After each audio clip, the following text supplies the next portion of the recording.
Hey, good evening, everyone. Welcome back to the Raceway at Western Fair District, London, Ontario's half-mile harness racing action from up top. Announcing Shannon Sugardoll with you for the evening. Below the freezing mark here at -3 Celsius, 27 Fahrenheit. Fast and dry conditions again for this Tuesday evening in London. Program changes, there are a few. So if you've got a good pen, stand by. Program changes are next.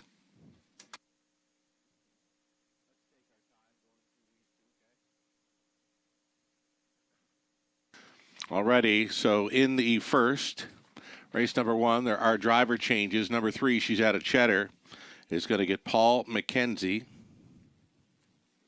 Number 4, Lady in Lace, is going to get Scott Ray. And a scratch number 7, Cabot Tower. So again, Paul McKenzie for 3, Scott Ray for 4, scratch the 7 in race number 1. It kickstarts the $10,000 guaranteed pool. Pick 5 play, sponsored by HBI Bet. Race number 2, starting up the early pick 4. Number 5, Pacing Down a Dream, the driver Colin Kelly. Colin Kelly for the 5 in race 2. Third race.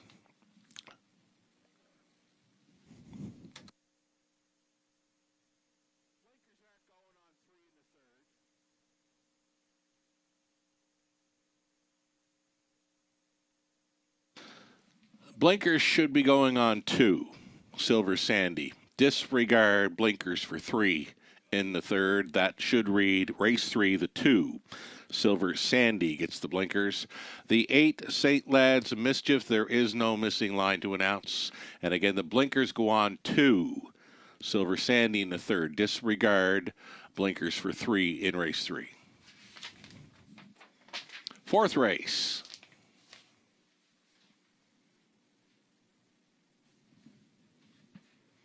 It's clear, no changes in the fourth. Race number 5, then. It's the early super high five opportunity in the 5th. In race 5, scratch the 2, Matthews Rita. And the 9, Kelly's Moment, is going to move in and leave from post position 2. Again, take out 2 in the 5th. The 9 will be starting and leaving from post position 2. Race 6 starts the back half of the program. In race 6, the 4, Sir A. It's got the line from December 17th. I believe it was the qualifying driver. Bruce Tremblay on board. Qualifying 2-5-1. Race number 7.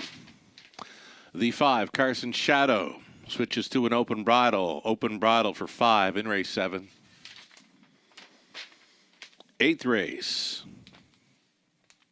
Race number 8. Preferred event for a purse of $13,000. 8 pacers. No changes. Race number 9 then. 9th race. We're going to scratch the 3, the Lone Ranger. Also scratching the 6. It's Ed's Idea. And there's a line for the 7, Taylor's Credit over Woodbine on December 17th. Finished 8th. Just 3 1/4 lengths back. Race time 53 flat. Looks like Phil Hudon was driving. And our 10th and final high five finale. There are no changes on that field of 8 on the pace in race number 10. We've got you about 10 minutes away from race number 1. Again, it starts up the popular Pick 5 play, sponsored by HPI Bet. $10,000 guaranteed pool, low take. We're going to take a short break right now. And we'll come back with a whole lot more. I believe Robert Reed Jr. will be joining us for the broadcast with commentary, ticket ideas, selections, and a whole lot more. We'll catch up with Robert Reed Jr. following the break. More to come. Stick around for the Raceway at Western Fair District.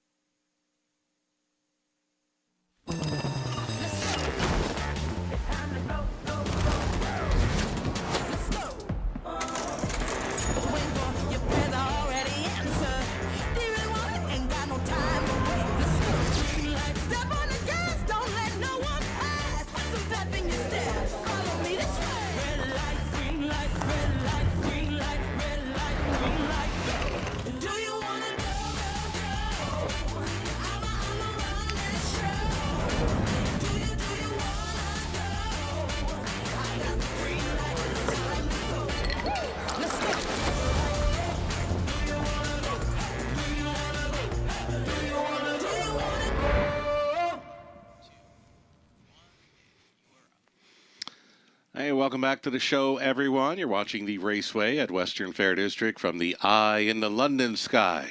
Track announcer Shannon Sugardoyle with you, and we'll be catching up here with Robert Reid Jr. for some commentary, some ticket ideas, some selections as well. And I did a thing this year. This fall coming in, joined up with what's known as the London Senior Hockey League. Well, had a great time refereeing hockey 3 mornings a week across the road here at the Sports Center for Western Fair District. And, well, we did a Christmas luncheon with all the players this afternoon at lunch. Over 300 players attended. Both male and female. There are females involved in the league. It's a great time, great bunch of folks. And while there at the luncheon, ran into a longtime owner who's going to be racing horses here this evening. Tom Broadhurst has been racing horses for almost 60 years now as an owner, and he has teamed up with the McNiven family for years. And we got talking about some of his old favorites, some of my old favorites.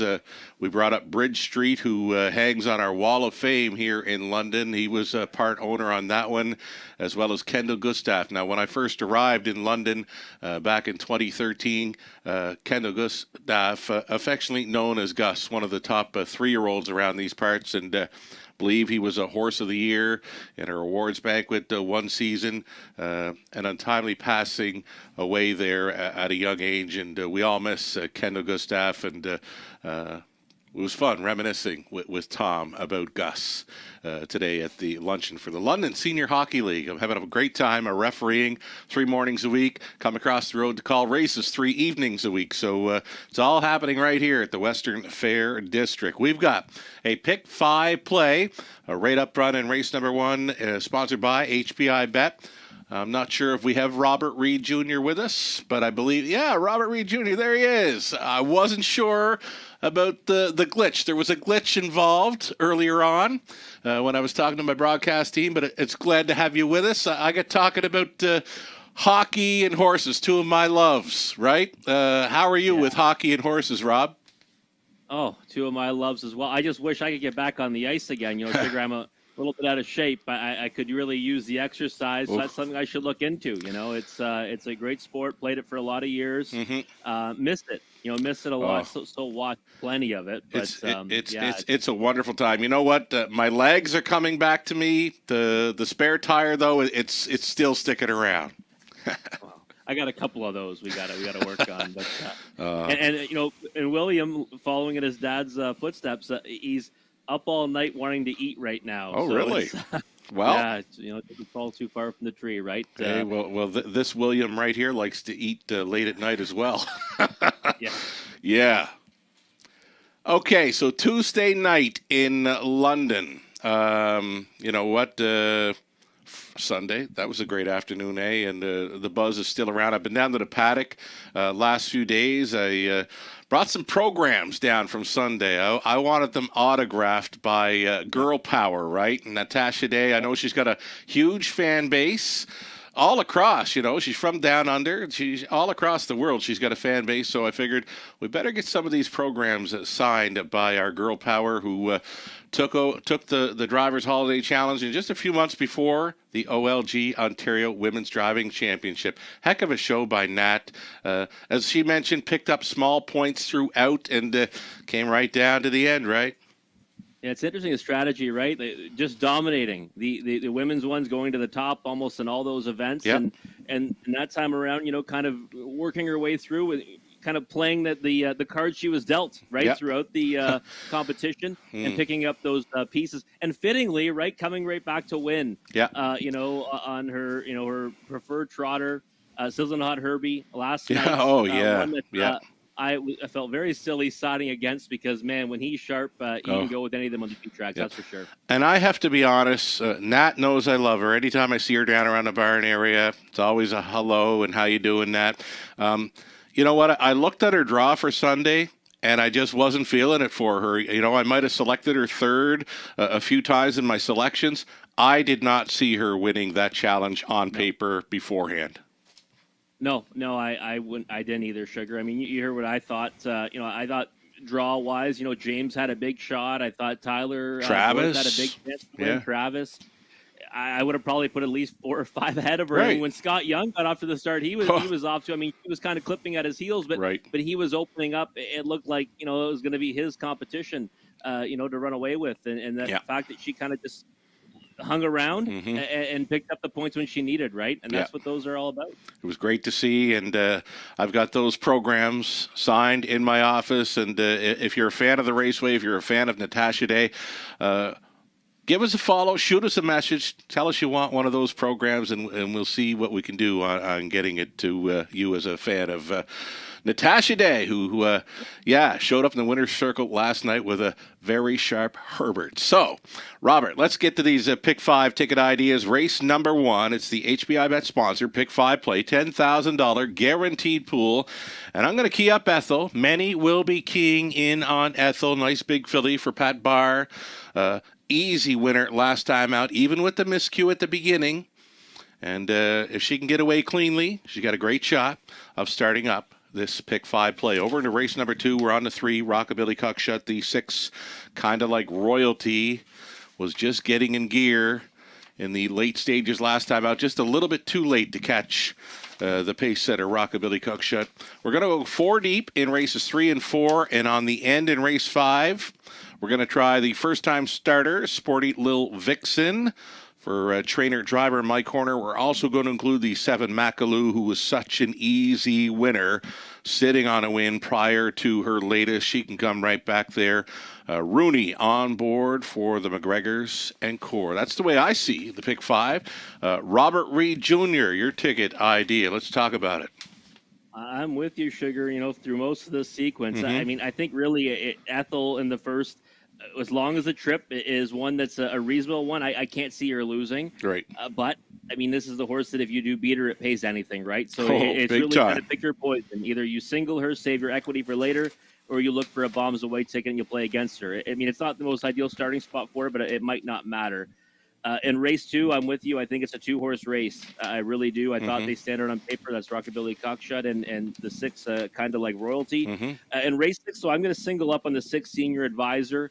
Really liked the effort, 2-back, a winning effort on that occasion last time, only getting beaten by Babe Reeves, who you know I'm fond of. Yes. So I'm good with that form reference to come right back there. I do see that I'm kind of relying on the 6-hole throughout the first 3 legs. Sure. With a couple of singles, too, which might be dangerous. But again, I think those are the right horses. Okay.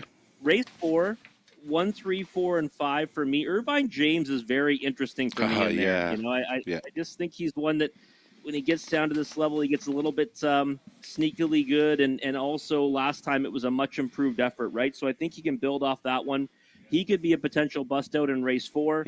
Race 5, I mean, I looked at it and said I might have to hit Sugar's all button there. I do think that there's some interesting things happening. I mean, the scratch of the 2, Matthews Rita, I think Kelly's Moment's one that actually has a shot as the also eligible. We know that she'll probably get forgotten about on many tickets. I'm going 3, 5, 7, 8, 9 in there, and I think that might be the race where you get a price. I thought that Makalu raced great last time, but will probably take the bulk of the support. Okay, here's the thing. All button could be the angle, like you said, in race number 5. But if you're looking for a huge payout on this Pick 5, the angle could be to try to get number 6 Ethel beat in this opening leg. Many, including yourself, myself, Robert, will be keying up Ethel. If she happens to lose race number 1 for any sort of reason, I know the 1 is taking action right now, but if the 6 should not happen to get there, that is where the leadoff will begin for what could be a huge Pick 5 return.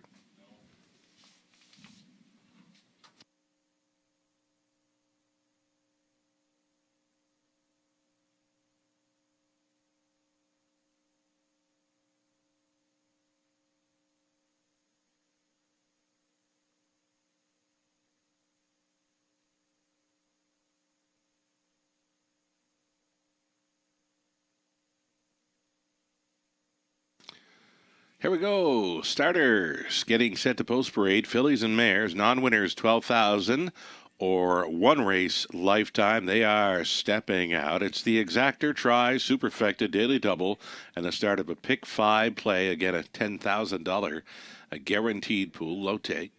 Here's the one, Fran Sports Rider. We got down and saw this filly face-to-face, and she had her game face on. Fran Sports Rider in the paddock. Down there a few hours ago. Great to meet up with some folks that are racing tonight. Michelle McMullen and Audrey Crawford in the ownership line. Ken Gowan condition, Andy Moore driven.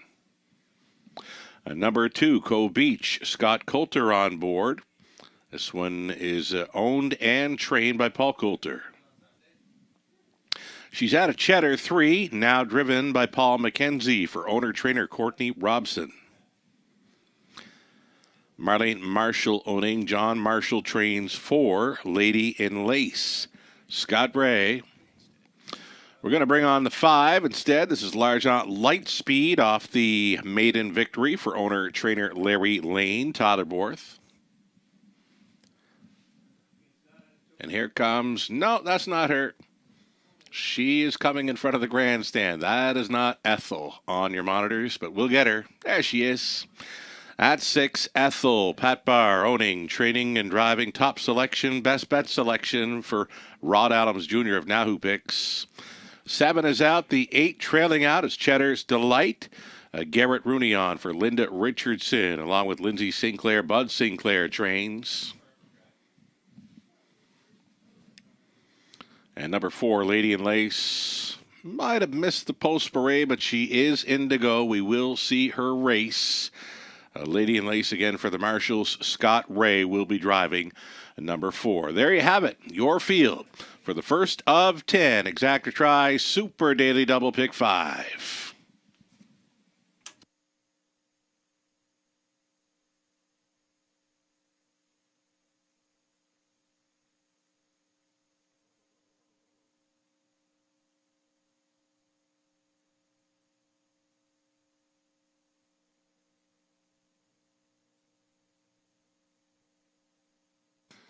Alrighty, now on the monitors, top selection for many, and an even money favorite right now. It's the big filly, Ethel, a daughter of sports writer. She's had a few miscues in her young career, and she has regrouped and won both of those. She's now a 3-time winner from 5 outings, and the one to beat here, Robert Reed Jr., real nice filly as this Pick 5 pool goes well up and over $10,000. They're going to be playing into a nice pot here. Yeah, and you know the price is getting where we thought it would be, right? Sure. We're down to 3 to 5, and yeah. And as this pool continues to grow, we know many of those tickets are going to be singled on Ethel, including mine and yours. Yeah. And I mean, she's clearly the one to beat. I mean, when you look at her start so far, she has not turned in one poor effort yet, even in defeat. She raced well at each of those efforts, and last time, you know, absolutely tons the best. And I believe that that's what she is against this group as well. It's just a matter of, does she go out there, get the right trip, and can she behave herself? Which even when she hasn't, she's overcome it, like you just mentioned. I think from an outside post, no problem getting away cleanly. The only problem, the only thing that can get this filly beat tonight, I think, is traffic issues. Yeah, I would agree with that. And we saw that once already. I mean, actually twice, right? One time she was too far back. The other time she got caught inside and was loaded with pace, and she ended up getting disqualified because I think she went inside some pylons or did some stuff in the stretch. But the thing is that, you know, again, right, we're not reinventing the wheel here. Everyone's going to be aboard singling her.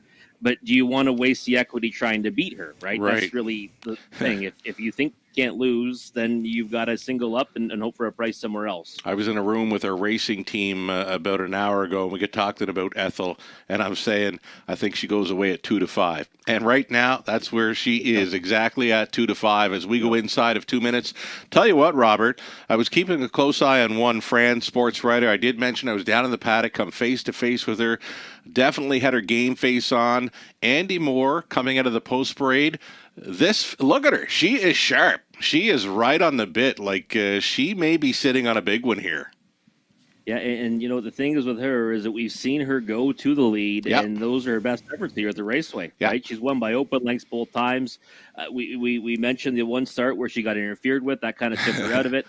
I thought 2 back. She was on her way to maybe a victory Yeah. before she put steps in. Yeah. So kind of an underrated filly in her own right. Mm-hmm. I think she's taking a lot of support tonight. Number one, because of the better post, right? She Yeah. gets the pole position. She's had 6 last time shilling posts before that.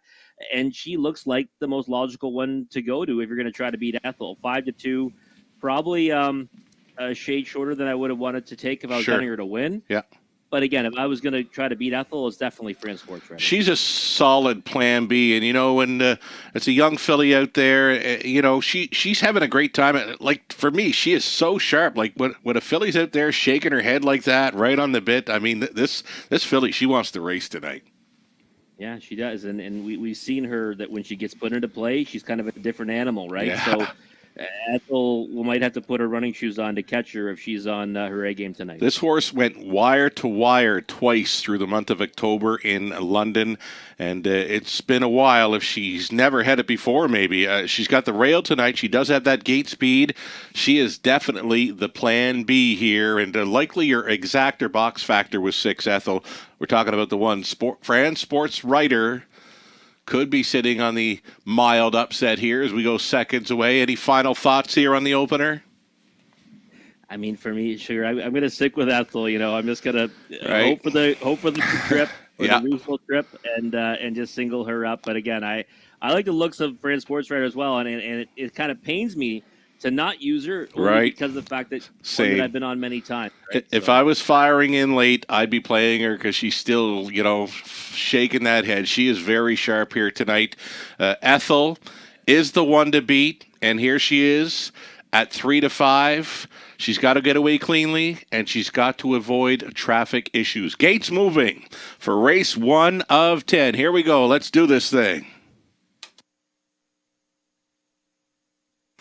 From the rail out, France Sports Rider, Co Beach. She's out of Cheddar, Lady and Laced, and Largent Lightspeed, Ethel. For 6 across, trailing out, Cheddar's Delight. Field of 7 to open up a Tuesday evening in London. Here they come.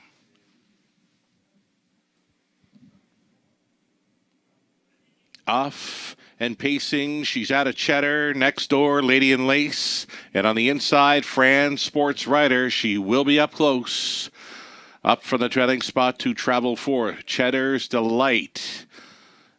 Going through that opening turn, it's going to be She's Out of Cheddar. Paul McKenzie, 18-1. Long shot leader here. Right there in second, Lady and Lace. Already considering an outside move. There she goes. France Sports Rider, and Andy Moore wants to put her on top.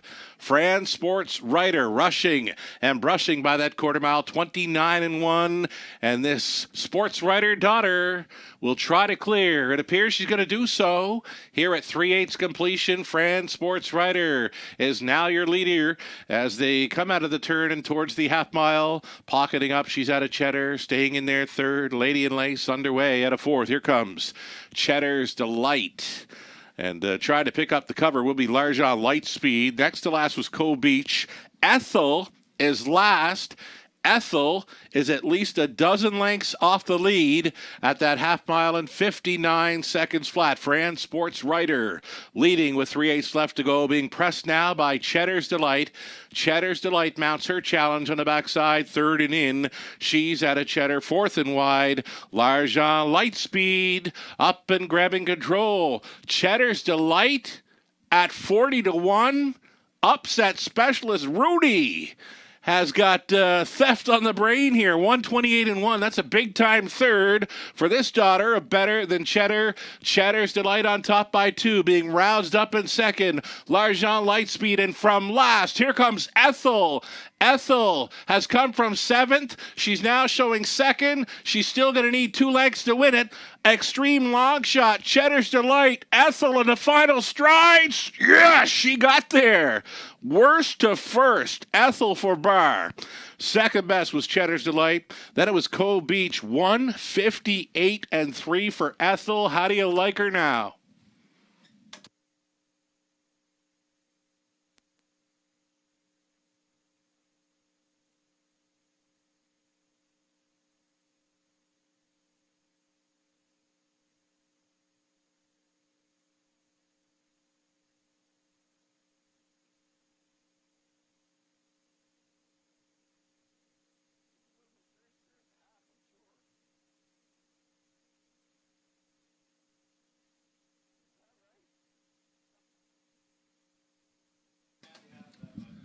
Well, it wasn't looking real good in the early going, but it certainly was looking real good late for Ethel, swooping the field from last.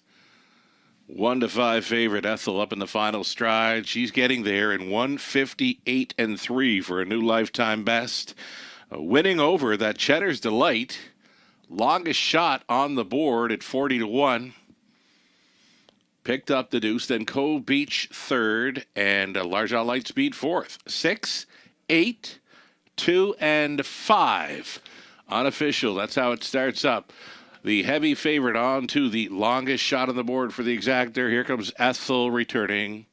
3-year-old daughter of sports writer out of Let's Rock and Roll by Rock and Roll Hanover. Bred by Jeff Moore of Ontario. Pat Barr had this filly rocking and rolling for sure in the late going. Owner, trainer, driver Pat Barr pegs a new speed badge of 158 and 3 on the talented filly Ethel.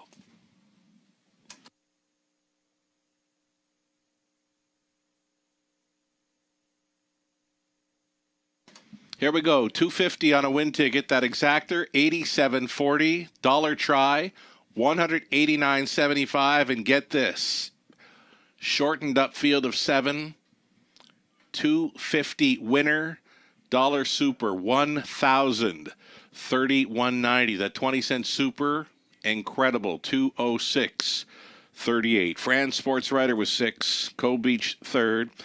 She's out of Cheddar 7, Lady and Lace 5th. Largent Lightspeed 4. Ethel was a winner. 7 at scratch. Cheddar's Delight was second best. 29 and 1, 59, a 128 and 1. That mile of 158 and 3. A new lifetime best for Ethel. And of course, you can put the big circle around number 8, Cheddar's Delight, for next time.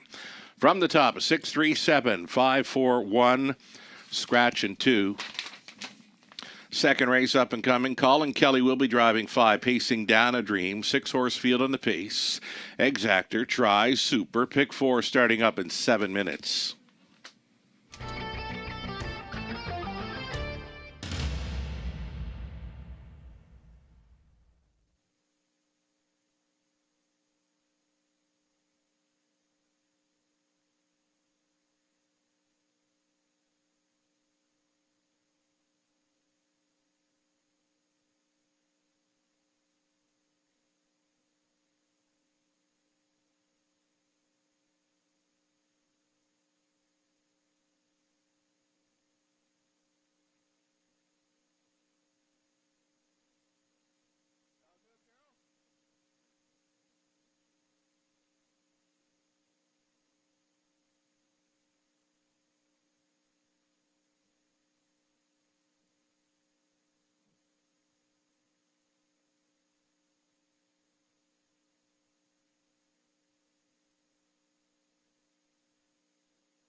Is it warm in here?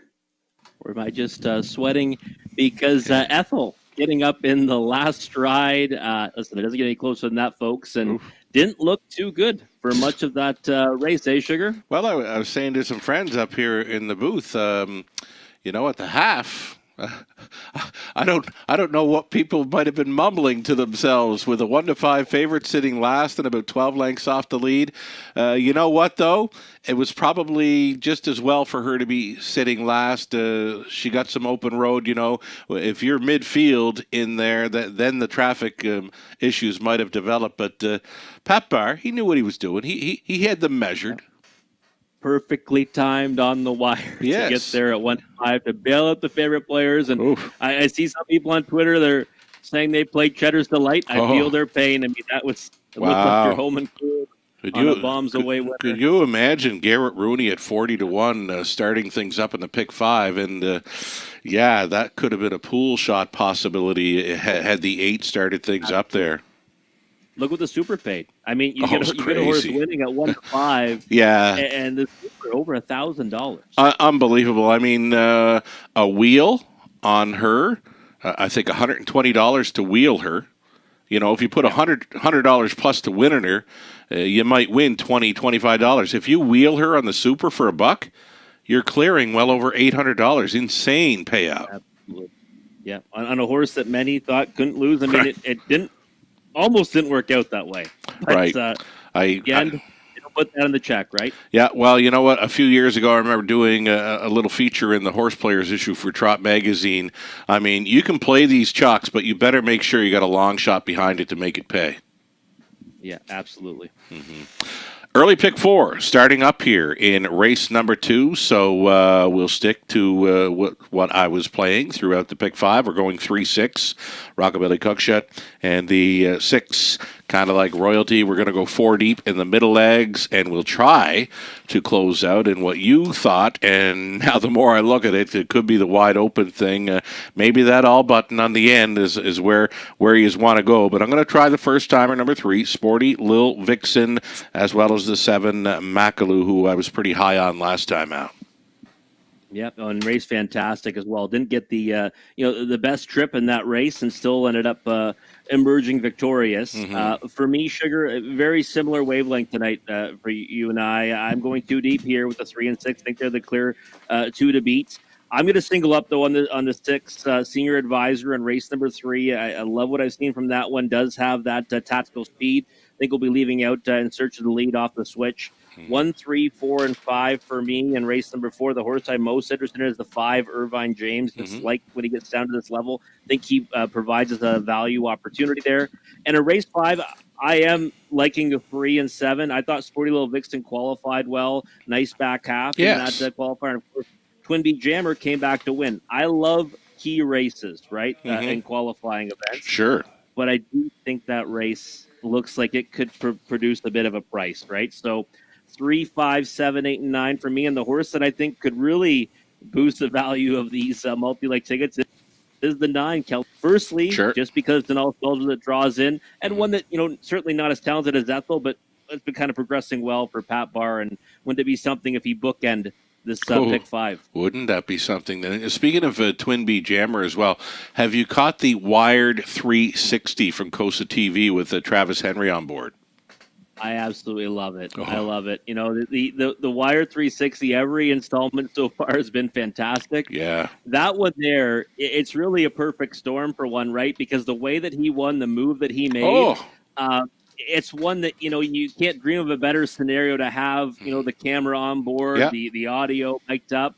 It really is. And it was a fun race to call too. Like, I love closers and I love horses that get out there in the 4 and 5 wide path.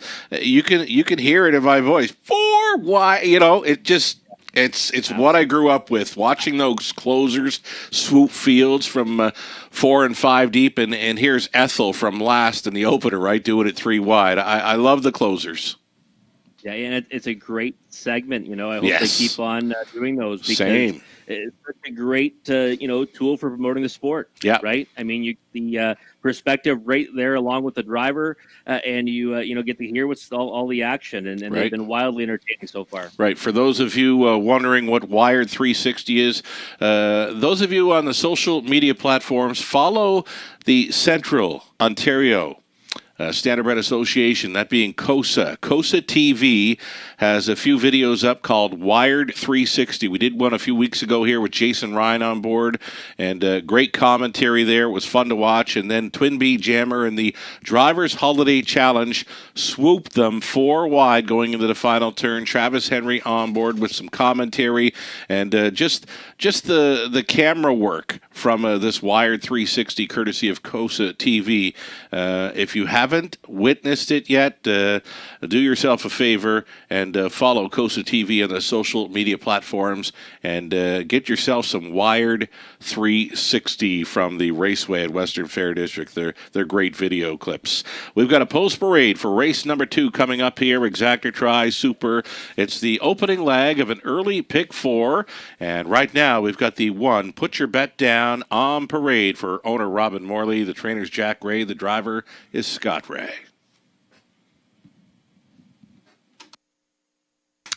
Here's Natasha Day, our girl power of the week in London, leaving from post 2 aboard Seal the Dark. She's on board for Colonel Schneider Jr. and trainer Cassidy Schneider. All kinds of girl power here with number 2, Seal the Dark.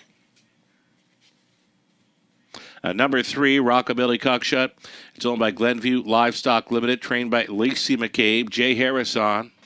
Jay Harris, 1,992 career driving victories coming into tonight. Lola Sunshine at a post 4. It's Lauren House driving for Scott and Brad McNiven, along with Tom Broadhurst and Don Douglas with Scott training. Doug Millard owning. John Yake training 5, pacing down a dream. Colin Kelly now drives. And then 6 on the outside, kind of like royalty. Doug and Dennis Beelan on the ownership line with Dennis training. Scott Coulter drives 6, kind of like royalty. 6 pacers then for an Exactor, Tri, Super, and the start of the popular Pick 4 play.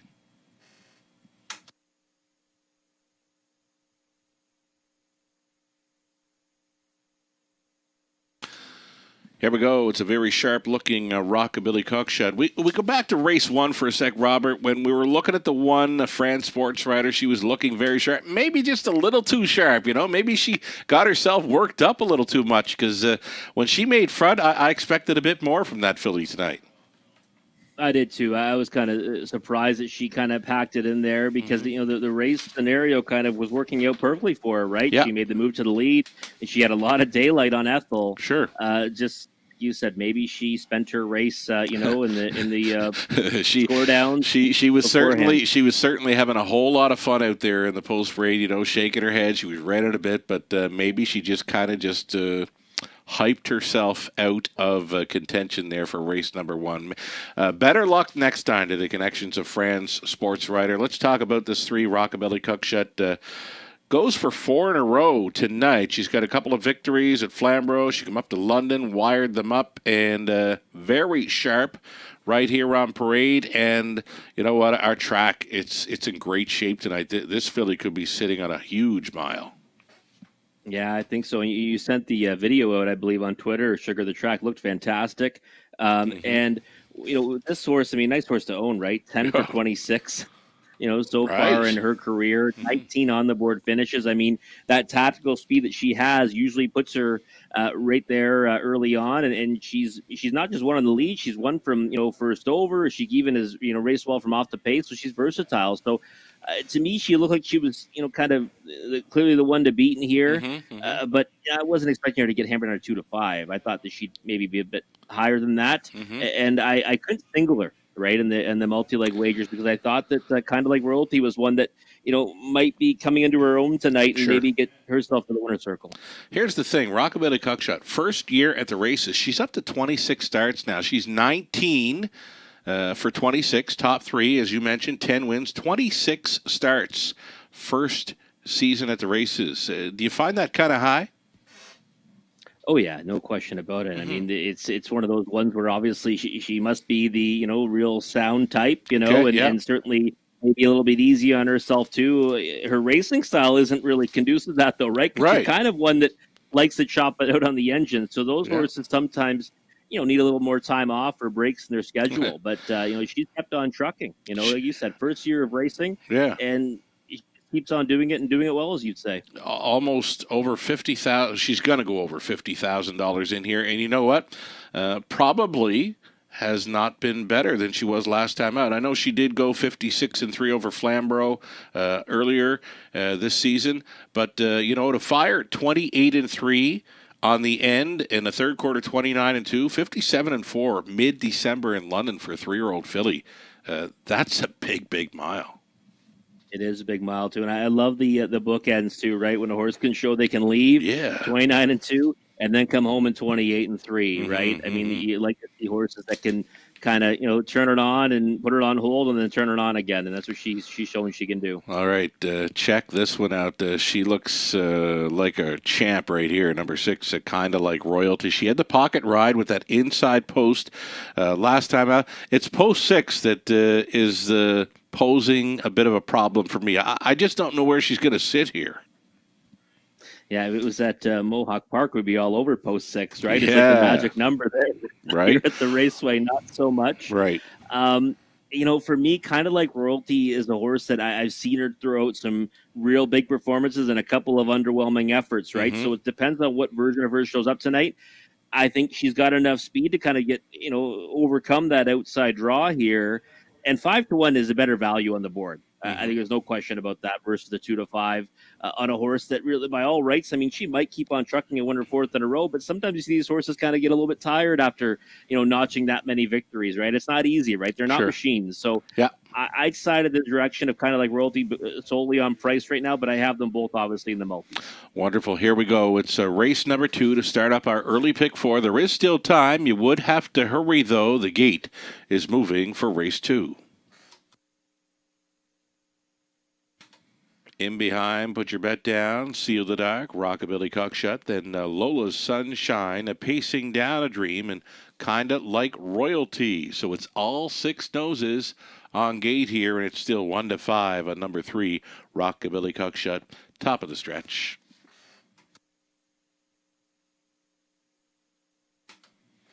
Second race picks up speed. Here they come. Opening leg, early pick 4 starts now. Rockabilly Cockshut to take them on out of there immediately. Pocketing up in second. Put your bet down. Traveling into third. Seal the Dark. 4th best away for Lola's Sunshine. Then came pacing down a dream. Kinda like royalty is going to have to do it from last. Single file here in the early going and noticeably tapping it up in the early going. Rockabilly Cockshut, she has set the table early, and they're not going much at all here. They're going to diddle and dawdle through the opening quarter mile of just 30-1, and that's going to bring some movement off the back end. Lola Sunshine, she got checked up, and she got right lined from 4th, and that's going to be cover for pacing down a dream, who appears to be wanting to follow it now as they come down in front of us.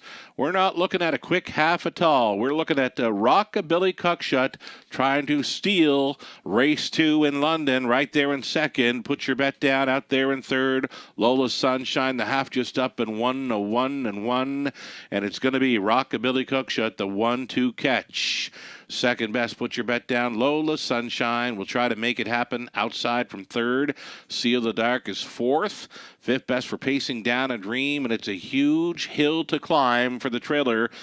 Kind of like royalty. Down the backstretch they go, and now in full flight. This is Rockabilly Cockshut letting it out a notch. She's highlined by 3/4 and 130. She just ripped off a 28-4 third quarter, and now she's got 2 full lengths. Make it 3. On Put Your Bet Down in second, make it 4. On to take a third was pacing down a dream, and from last, kind of like royalty. healthy. It appears they're going to race for a place in this one. Rockabilly Cockshut. She just took 4 left turns, got some encouraging words from Harris, and now she's on her way to the winner's circle in London. Second best, put your bet down. Pacing down a dream 30, got close for fourth, 159 and 2. Big back half. They couldn't catch her. Rockabilly Cockshut.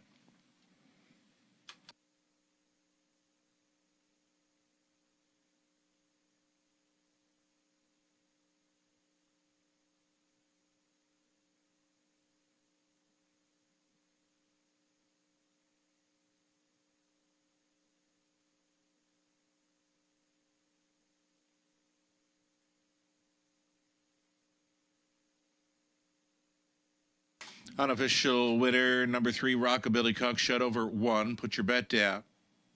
Then the 5, pacing down a dream in 2, Seal the Dark. A 3, 1, 5, 2. Unofficial.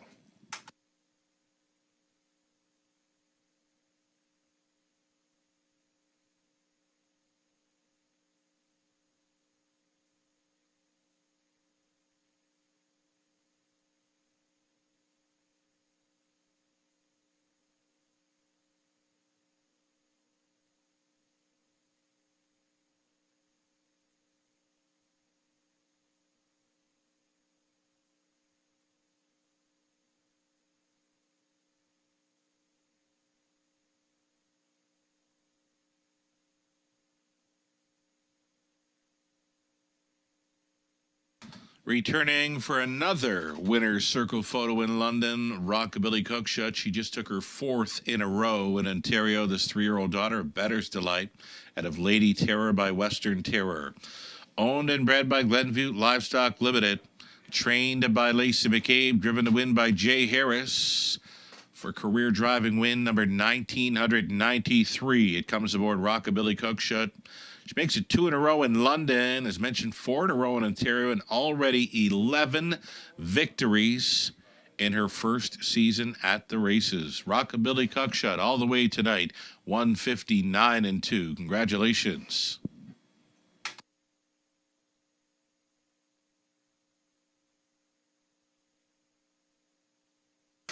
Rockabilly Cockshut 290, exactor 23 even, dollar try 83.25, super for $1, 230 even, and the chalky double 6 and 3 for 410. Put your bet down a second. Seal the Dark was 4th. Rockabilly Cockshut won it. Lola's Sunshine 6, pacing down a dream 3rd, kind of like royalty 5th, 30 and 1, 101 and 1, 130, and it's a mile of 159 and 2. Rockabilly Cockshut. From the top, a 241, 63, and a 5 on the bottom. Our third is next. Blinkers go on 2. Silver Sandy, 8-horse field on the pace. Exactor try, super. A pick 3 begins in 6 minutes.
There's your field now for race number 3 on parade.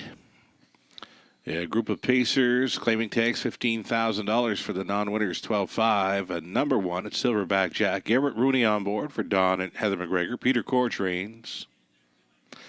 Number 2, Silver Sandy puts the blinkers on here for owner Dan Mead. The trainers Dan Mills. The driver Todd Borth. Scott McDivitt, Tom Broadhurst, Don Douglas, Shirley Griffin on the ownership line of 3. Words Escape Me. Scott McDivitt training, Lauren House in the driver's seat. Then the 4, he's got the money. It's Gary Stoddart owning, Patrick Bissett trains, Scott Coulter on the 4. Salzbrook Boomer 5. It's Rebecca Williamson owning with Lori LePage. Lori trains. Paul McKenzie on. Jay Harris trying to come right back in the 3rd with number 6, Senior Advisor for owners John McQueen and Cam McQueen. Cam trains. Outside chance for 7, Cimarron Pat. It's Troy Cochran owning and training. Brett McDonald in the sulky. And then the 8, St. Lads of Mischief. Allison and John Kennedy in the ownership line with John training Tottermore to drive number 8, St. Lads of Mischief. It's a field of 8 on the pace for this exactor try. Super pick 3. I've got some work to do here on my end. I'm going to leave this one all to Robert Reed Jr. prior to the start of race 3. Take it away, Rob. All right. Thank you, Sugar. We got just a couple moments away from race 3 here, and we started off this pick 5 sequence with a couple of favorites, so lots of money still alive, and there's my hopes, because I'm going to actually single up on the 6, Senior Advisor here in race number 3, and I just thought that looks like a good spot for this 3-year-old Colt, son of Art Speak, who last time did finish second to Babe Reeves, one I was really fond of on that occasion, and no shame in losing to that rival, and did so at 3-1, and before that was a lights out winner at 90 cents to the dollar, and maybe a little bit more difficult getting to the lead from post 6 here this evening, but I think that's got to be the game plan. I mean, this is a horse that does his best work on the engine, and I fully expect him to be put on the point this evening by Jay Harris. No surprise, though, he is 6-5 on the board right now, and likely the heavy favorite in the multi-leg wagers. And I thought that if you're looking for horses for a second here, you've got to look to the fellow speed in the race, and that's the 5, Salzbrook Boomer.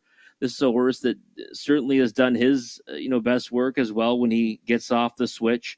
Last time finished second as Senior Advisor. Now he's missed a week between starts, which sometimes can be looked upon as a negative. But before that was kind of racing on a similar rotation. He's hit the board in 5 straight. Looks pretty sharp on the track right now. 9-2 on the board, which I think is a fair price on Salzbrook Boomer. One that just won for 15, so obviously camera shy, but has hit the board in 8 of those efforts this season, and we'll be looking to likely get that favorable journey, I would think, in trying to leave out of there. But last time he did draw, towards the outside of the gate, he actually tried different tactics and raced well. So maybe, that could be the game plan. But I do think his best path to glory here is to get off the switch. And right now looks pretty sharp out there for Paul McKenzie. So in the 3rd spot, I did go to the 1. And that is Silverback Jack. This is in the combination of Peter Core and Garrett Rooney, one that we've seen some good things from. And I think Silverback Jack is kind of an intriguing play in here and more of a value one. 6-1, I think, is more than a fair price on a horse that I did try 2 back in the race as Senior Advisor. One kind of got away off the gate, never got a chance to get into the race. Finished 4th, beaten by just over 4 lengths than last time in that race with Babe Reeves. Had the trailing post, was overland for part of it before finishing 5th, picking up another smaller share. Just 1 for 25, but I think that he's going to keep kind of progressing nicely in this condition claiming event. Last time, 2 back, he got down to this level for the first time after racing an open non-winners at 12 1,000 life races. And I think that, this looks like a spot that he should continue to kind of step forward in. Pole position tonight. Maybe he sits in the right spot. Can he beat the likes of Senior Advisor? I think maybe hard pressed to get the better of him on the win end, but I think he can certainly get a piece of it in here in race number 3. The 2 is, a real nice price right now, Silver Sandy. This is a horse that I was actually chasing in his first 2 starts here at the Raceway after coming in from Leamington. 4th and 6th in those 2. Last time, no chance from post 7. 22-1 on this horse tonight from post 2. Pretty decent price on one that I think can land somewhere in the exotic. So one you don't want to leave off. The horse taking all the money is the 4. He's got the money. One that I've completely overlooked. I see that now Who Picks is lone wolfing it here with this one on top. Second start back off a layoff. Got away 7th last time. Advanced 1 position before the wire. Decent enough back half. Was 4-1 on that occasion, but I don't see this horse being that price on the board in here. I think that's much too short to be firing away on he's got money. But, sometimes we do see the money is correct here at the Raceway.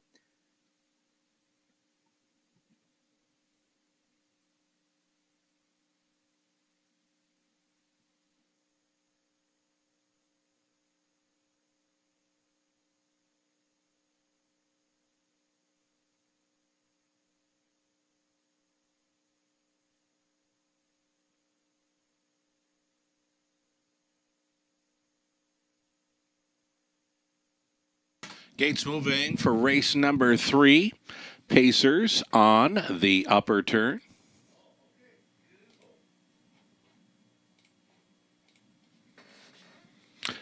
A field of 8, 7 on gate with 1 late, a 16th out. Here they come. They're rough. Early speed. Salzburg Boomer up between Pacer, Senior Advisor, and from the wide side, a Cimarron Pat.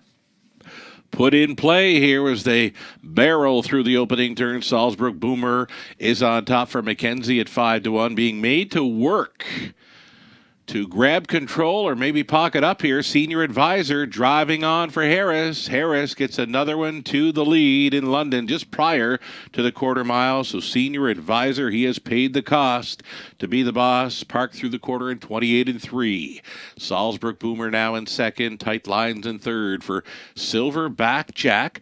Traveling from 4th. Cimarron Pat racing at a 5th. That is St. Lads of Mischief. Move to the outside now. There goes Totherborth with Silver Sandy. That's going to be a cover as they come down in front of us. For Words Escape Me, the trailer switching outside. He's got the money by the half in 1:04, 32-1. Second quarter breather for the leader. And that may be all he needs. Senior Advisor. Highline getting on by the 5/8. Second best is Salzburg Boomer. Grit grinding away outside, traveling third. Silver Sandy, and now a pinned in 4th. Silverback Jack appears to have pace. No space, though. 3 wide on the outside for Words Escape Me. 4 wide on the outside. He's got the money at 8-5. He's trying to swoop them. 3/4 up in 1:30-2. They picked it up 29-3 through the third. Senior Advisor still the 1. Salzburg Boomer now from the pocket. Silverback Jack put in play. They're going to fan 3 across for the drive home. Senior Advisor still the 1. Still coming. Salzburg Boomer running at a track and running at a time, though. Senior Advisor good to go here in 2 minutes flat. Second goes to Salzburg Boomer, then to Silverback Jack and Silver Sandy.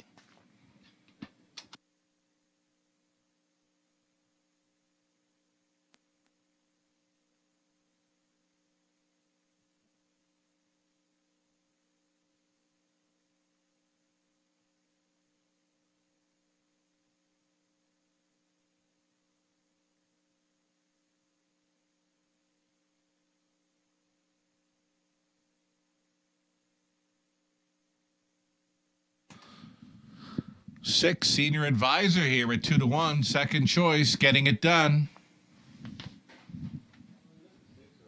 Second best was number 5, Salzburg Boomer. Then the 1, Silverback Jack, 2, Silver Sandy, 6-5-1-2, unofficial.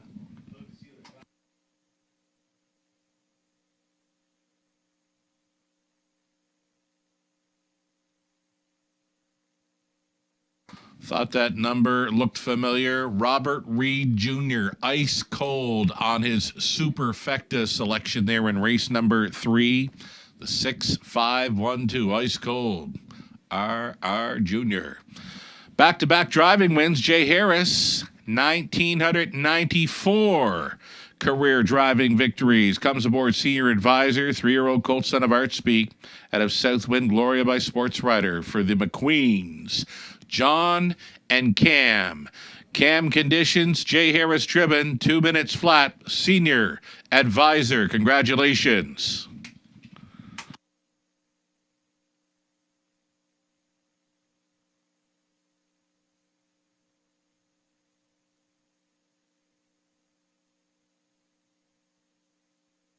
$6.50 on a win ticket. Exacta came back at $18.80. That dollar try, $41.70. As mentioned, the Robert Reed Jr.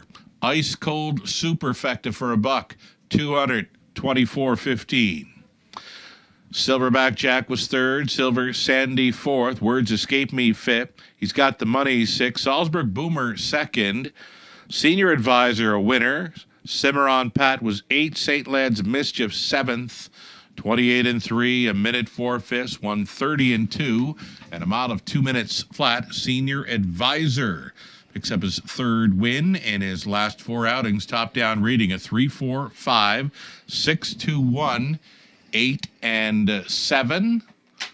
And 6-5 was a popular combination for the exactor in there.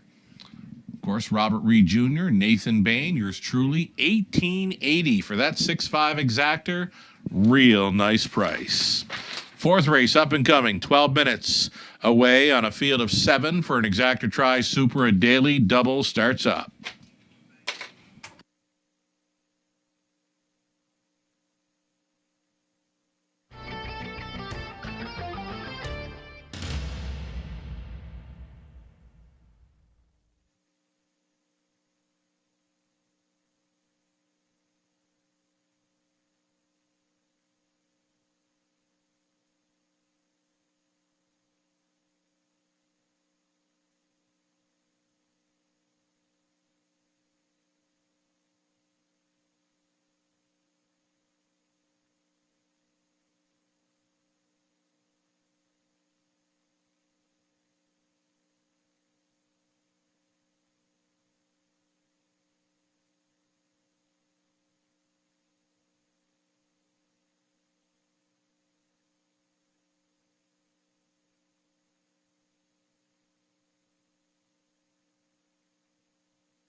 This doesn't happen often around the raceway at Western Fair District. You can see guest cappers Robert Reed Jr., Rod Adams Jr., Now Who Picks, and Nathan Bain, Ontario Racing's Mel Keith, myself.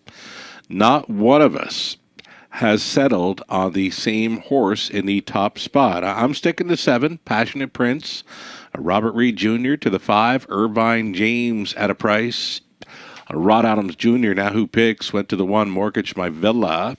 Nathan Bain tries the 3, Mr. Cheeseman. And Mel Keith for Ontario Racing going to the 2, Better's Victory, a current favorite here at 9-5. So, I guess we could term this race as possibly one of the more wide open events on this evening's card. 7-horse field and not one double up on a top selection among the cappers here for race number 4. Exactor Tri Super and a daily double featured.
Righty, we had some customers just wondering about the live money in play. There you see the live pick 5 money. About 10% of the pool of $23,000 plus live and in play going into leg number 4. And as far as pick 4 live money goes, there it is, $1,500 plus live from the $9,000 pick 4 pool. We got them on post parade now for the 4th race. And it's been a night of favorites thus far. Number 6, Ethel, on to 3, Rockabilly Cockshut, on to 6, Senior Advisor. Here's the 4th race then. Mortgage My Villa with Todd Moore driving for Up a Creek Racing, John Kennedy trains. You're looking at 2, Better's Victory now. Dan Clements for Sally Charlton, Ryan Clements, Dave Dighton, Lindsay Kerr trains. Mr. Cheeseman 3 for Don Douglas, trainer Scott McNiven, Lauren House. And then the 4, Easton Beach, George Catros, training and driving for Mary Catros. Irvine James, the 5. Right now, one of the longer shots here. Top selection for Robert Reed Jr., William Kirkpatrick, owning and training Brett McDonald gets the call for 5, Irvine James here. Number 6, Woodmere Alvin, the free-legged. Son of Roll with the Harry goes out for Don Howlett and Dwayne Taylor of Manitoba. Matthew Howlett trains Travis Henry in the sulky. And then the 7, Passionate Prince, my top selection. I'm going to stick to it here at 9-2. It's Austin Sorey driving Passionate Prince for owner-trainer Courtney Robson. 7-horse field on the pace. All on gate, of course, for this Exacta Tri Super. It's a daily double. Going to go right back to a top selection. Hey, Robert, ice cold on the Super. And how about that Exactor payoff? It all paid huge, Sugar. I was almost fell off my chair when I saw the payouts. Starting with the 2-1 on Senior Advisor. Oh, crazy! I crazy. thought that, I told you I was singling up 2 horses from the 6 hole. Yeah, thought they'd both be sub-even money. Yeah, with Ethel and Senior Advisor, and you get 2-1. Exacta paid huge. The Super paid incredible. Mm-hmm. I honestly thought they'd be the lineup, right? Oh, and for sure. Certainly seems to be carrying tonight. Of course, Ethel got there from well out of it, but I mean, I think she's an exception. She's special. Yeah. I'll tell you what, I had to give my head a shake and a double take to the odds. When I seen the 4, he's got the money making a move after the half mile. I'm like, he's 8-5? And I was like, why?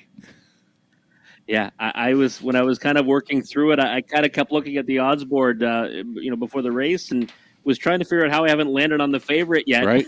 Going by top 4, and it was he's got the money. And when he made that move, I said, well, maybe this horse is going to make like a huge move from the back and just go past them all. But it didn't happen. It was going to happen off those fractions, right? So, very interesting wagering, and we see that sometimes, at the raceway, and sometimes the money's right. In this case, certainly not correct. Right. Well, here's the thing. Now, 8-5, he's got the money.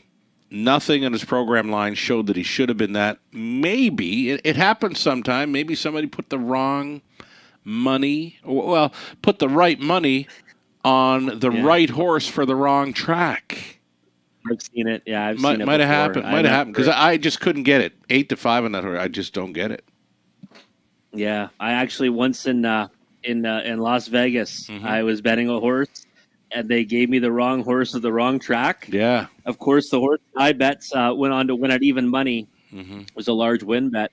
But then I ended up tipping the teller quite a bit because the horse actually won at 12-1 that they made the mistake on. So it happens, right? It worked out for the good, right? Got to be good to be lucky, though, right? Let's talk about this 5, Irvine James. That's a big third coming off a 6-week rest. And you know what? Back on the weekly rotation, picks up Brett McDonald this evening. And I can see why you're going there. Yeah, it just looked like a race to me that was kind of wide open. Why not go for a horse that we're going to get value on and has a right to improve? Good effort last time, off time. And also, Brett McDonald 1-for-1 on Irvine James Hey. previous his career. Mm-hmm. Back in April was a winner right here at the Raceway at odds of 13-1. Hopefully, looking for some deja vu to that effort, Sugar. Well, here's the thing. Out of all of our cappers, yourself, Nathan Bain, Mel Keith, Rod Adams, myself, we've all gone to a different horse. Not one of us has selected the current favorite, number 4, Easton Beach. So that's how wide open this race appears to be. And you know what? If he comes out with his best, Yep. he could pulverize this group, right? The problem is we haven't seen it from him in so long. Yeah. And the other thing, I think, he might be in store for another long trip again tonight. And I don't think that's going to lend itself well to what his current form has been. Mm-hmm. But I understand why people are shopping there, because certainly on paper, you'd say he's, the horse that by all rights should be good on here as long as he can bring his best. I don't know if he's got it right now. I've been saying the same thing about this horse for his last 2 or 3 outings in London. I mean, I keep looking for more, but it just hasn't been there. Like he's for sure off form, and like you said, what kind of trip is he going to be able to work out? Because there is speed, serious speed to his inside. Yeah, I think Mr. Cheeseman, he's one that when he gets to this level, a decent post, he blasts out of there. Better's Victory has tactical speed. Mortgage My Villa is going to be leaving out. You got 2 trailing posts. Now you get the rail. Where's he going, right? He's going to probably try to go right down the road. So I think it's going to be a long night for Easton Beach. I used them in the multi-leg ticket. So basically on just the horse he is and the horse he was, I should say, actually. But, yeah, 2-1, I can't get there. But I don't mind Irvine James at 8-1. I think he's got a sneaky chance in here. Here we go, then. Gate is moving. Longest shot on the board, the 6, Woodmere Alvin. Now, I know this horse from Churro last season, 53 on their Atlantic Grand Circuit week. It was a crazy big mile for the free-legged 3-year-old. At that point, Woodmere Alvin trying to find that form. Here is the longest shot on the board. Field of 7. Noses all on Gate. Top of the stretch. Picking up speed. Here they come. And away they go, trying to time it from the outside. Was Passionate Prince, though, beating him to it. It's going to be Better's Victory. Better's Victory for Clements. Going on with it outside driving. Mr. Cheeseman looking for a spot up close. Coming through along the pylons was Mortgage My Villa. Still searching for that seat. Mr. Cheeseman, it's just not there. Ketro's closing it up there with Easton Beach to be third, and that has Mr. Cheeseman, a parked out 4th by the quarter mile.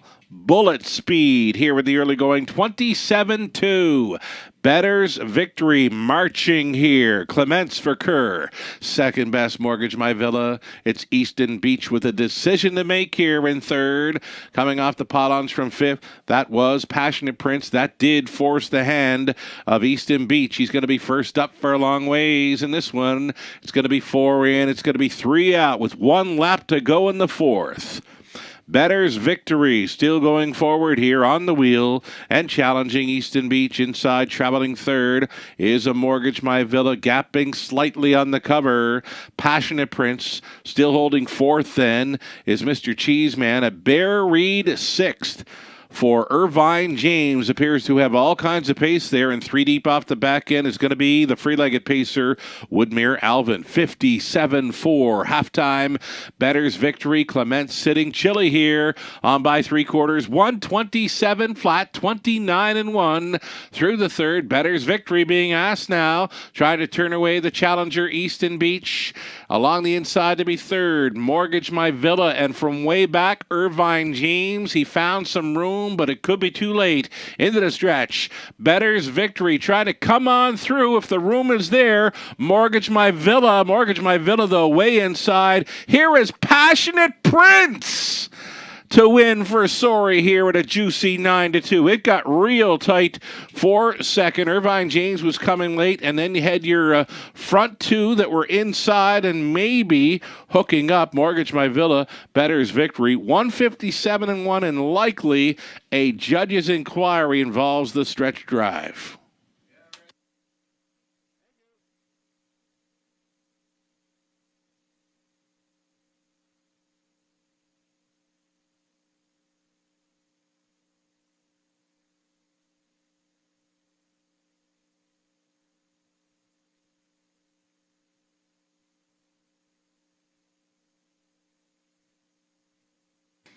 was a wild finish, and yes, indeed, there is a judge's inquiry involving the stretch drive. They're going to take a look at the action between 1 and 2 through the stretch. Unofficial winner, number 7, Passionate Prince. Second best was 2, Better's Victory. Third goes to 5, Irvine James, the 1, Mortgage My Villa, unofficially fourth. 7, 2, 5, and 1. Judge's inquiry involving 1 and 2 for action through the stretch.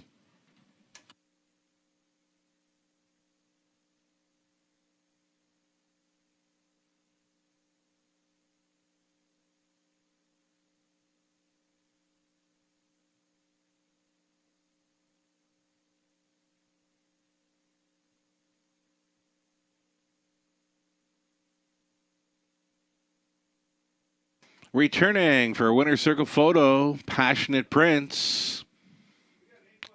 6-year-old son of Mach 3 at a Passionate Beauty by a Rock and Roll Heaven, owned and trained by Courtney Robson of Campbellville. Austin Sorey was on board for the victory when it appeared he wasn't showing a lot of interest around the 5/8s. He found new life to come on and win here through the stretch at 9-2. He gets there in 1:57.1.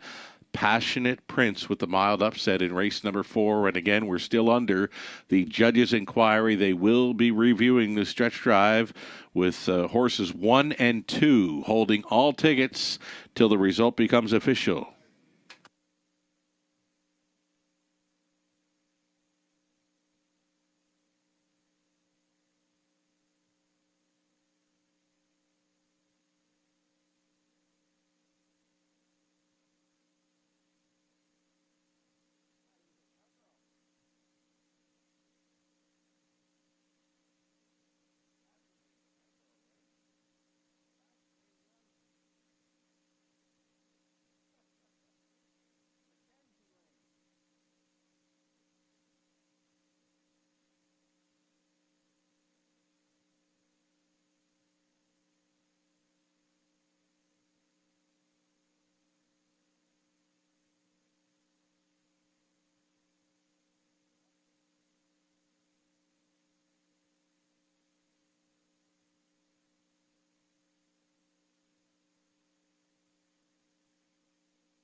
Ladies and gentlemen, as a result of the judge's inquiry, there's been a placing. Number 1, a Mortgage My Villa, finished 4th, will be placed 7th for going inside consecutive pylons.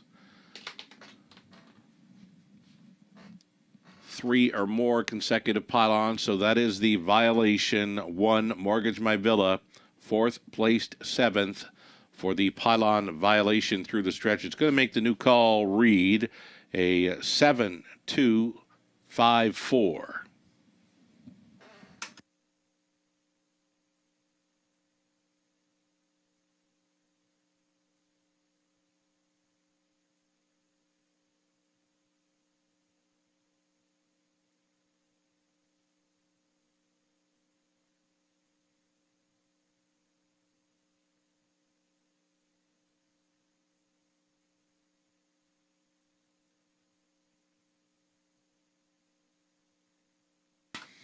11:10 on the nose. Juicy. 11:10 on the nose. Passionate Prince. Exactor. 42.30. Dollar try. 173.90. There's another large super. Fecta. Dollar ticket. 1,083.90. That 20 center comes back at $216.78. The rundown for race number 4. Mortgage My Villa, 4th place 7. Better's Victory, 2nd. Mr. Cheeseman, 6th place 5th. Easton Beach, 5th place 4th. Irvine James was 3rd. Woodmere Alvin, 7th place 6th. Passionate Prince, your winner, 27-2. 57-4, 127. The mile was 157-1. It was Passionate Prince. From the top, a 7-2-5, 4-3, 6-1. And again, the 1 Mortgage My Villa placed last for the pylon violation through the stretch. Turn the page, go on to race 5. Scratch the 2, Matthews Rita. And the 9, Kelly's Moment, is going to move in and leave from post 2. We'll get there in about 5 minutes for this exactor try and a super high 5 opportunity.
Here we go. Starters on parade. It's race number 5, up and coming.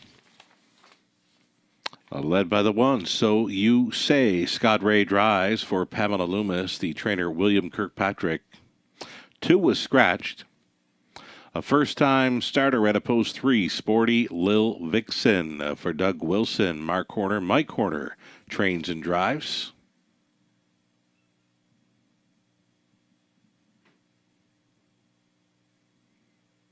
Number 4, Stonebridge Fib, Brett McDonald driving for John Marshall, Robin Cassidy, John trains.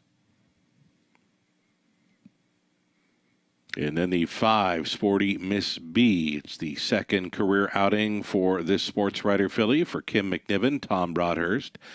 Doug Haywood and Don Douglas with Scott McNiven training Lauren House on board. Jamie Doig owning and training 6, Yoda Queen, Andy Moore.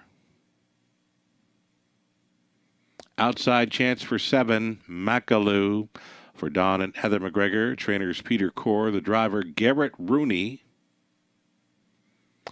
Trailing spot for 8, Sunshine and Rain. It's Todd Abort driving for Keith Wilson and Dean Wall. Dino trains. And rounding it out, number 9, Kelly's Moment. She's going to start and leave from post 2 for the owner, trainer, driver, Pat Barr. Pat Barr trying to start and complete our early pick 5 this evening after scoring with the talented filly Ethel in the opener. He'll get a shot with the AE here in race 5, that being 9, Kelly's Moment, again leaving from post 2. And here we get a look at top selection of my own, and I believe a top selection for Robert Reed Jr. And this is a roan filly, looking kind of gray to me, but yeah, listed as a roan, daughter of sports writer for the No Pan Intended mare, Patty Costal. And yeah, career debut, Mike Horner training and driving, and the qualifier says she's as good as any in here. Yeah, it certainly does. And I love the way she looks at the track. It looks like she's, pretty proud of herself out there, bow in her neck. I just love the way she's carrying herself right now. And you mentioned that qualifier we talked about earlier, Twinbee Jammer, almost there, boss. She was third and a long way back, right? But that's a pretty decent group to go up against when you're then going to be racing against, fellow maiden fillies, right? 2-year-old fillies, that for the most part in this race. Many of them are rookie pacing fillies, and decent, siblings as well, right? She's got 3 that have all earned over $200,000 in their career. Prestige Sealster being one of them, Phantom Sealster. So there's certainly something there, and I was a little bit surprised at her price earlier. No surprise, she's taken a lot of support in the pick 5 Will Pace, down to 9-5 now, and I think the pre-race appearance is certainly helping that price plummet. I'm with you all the way. Nice low head on her. She is already stylish. Profiling and styling right here prior to her career debut. This is Sporty Lil Vixen, top selection for Robert Reed Jr., myself.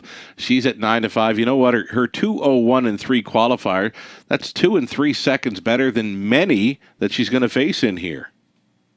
Yeah, exactly. She doesn't really have to, improve much on that, right? We typically see ones like her, they could, improve significantly. And I love, too, the consecutive faster quarters, right? Each quarter was faster than the last. And then home in 29 seconds. That's kind of a good indicator. There's the kicker, right? There's not a horse in here showing sub 30 on their final quarters. You can look through the whole program, and here is this one showing 29 flat in the qualifier. Nothing close to that for final quarter speed in here. Well, it's true. Right now we're looking at, Macaloo, who raced fantastic last time, coming home in what seemed like a strong finish, and it was 30-3. Right. Exactly. It looked like she exploded, right? Yeah, exactly. So it's one of those ones where, if it kind of measures up the way it can off that prep race, she could be, head and shoulders the best in here. But at the end of the day, it's still her first time racing under the lights. True. So a lot of things can change. But love the way she looked in the track, and the support just continues to come for her. McAloo now, I liked her chances last time out. I still like her chances this evening, even with that outside post, because she did fire home.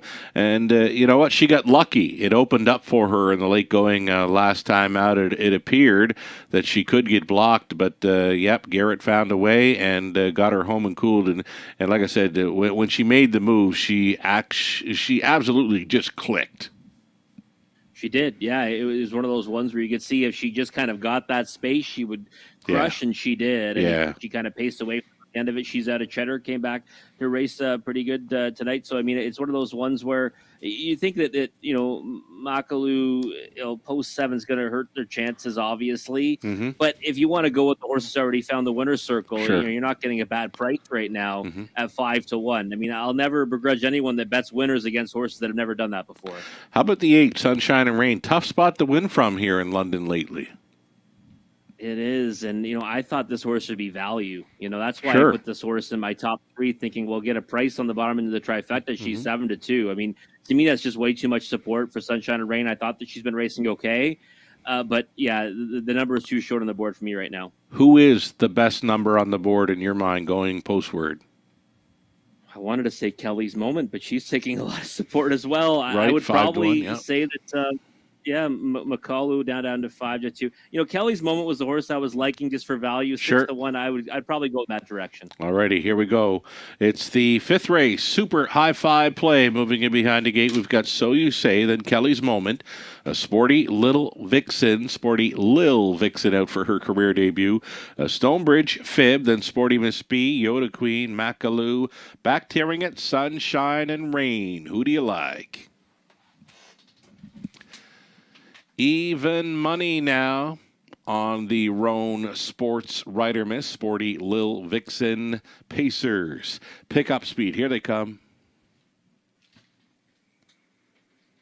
And away they go from the center. Stonebridge Fib from the far outside. McAloo put in play. Away in the third was So You Say. And just floating on out of there for 4th. There's lots of space for Sporty Lil Vixen to slide in there for Horner.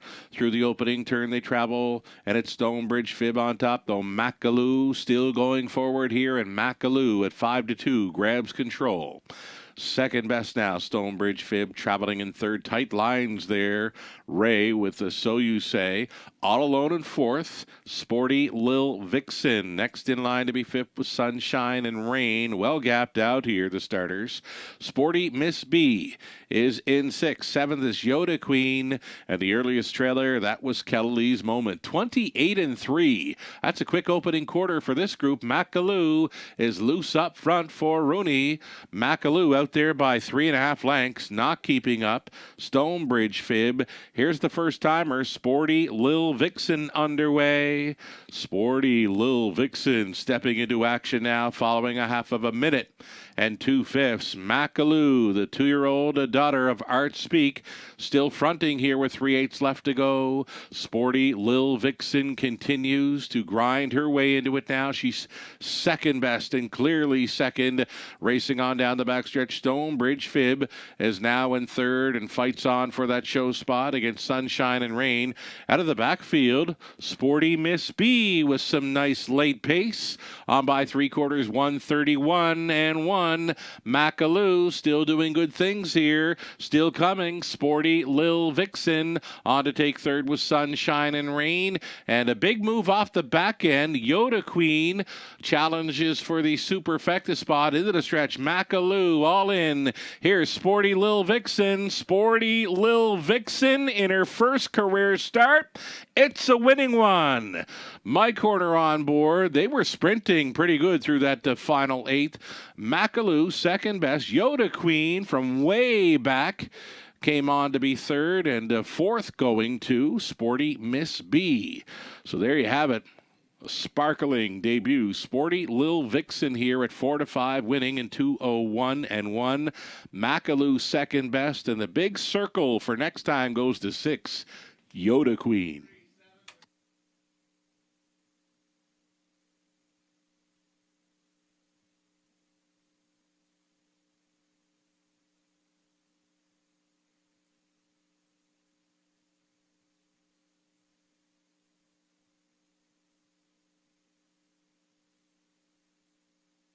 For the high five, 3, 7, 6, 5, 4. We've got favorites in the front two spots, and then you've got the longest shots on the board for third and fourth in the high five. 3, 7, 6, 5, 4. Unofficial.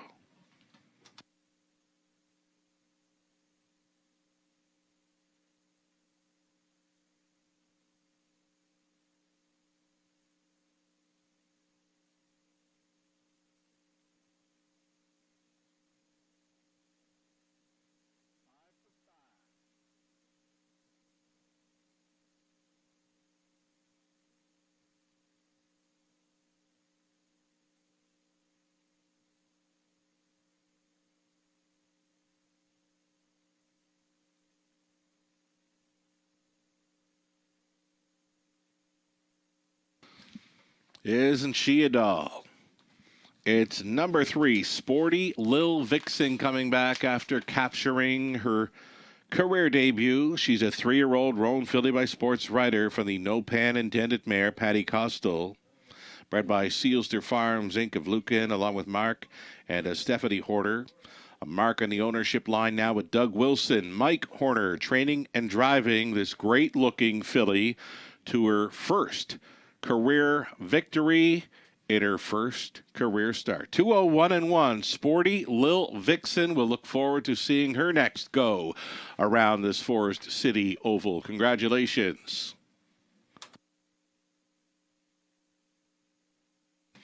$370 on a win ticket. That exactor came back at $880.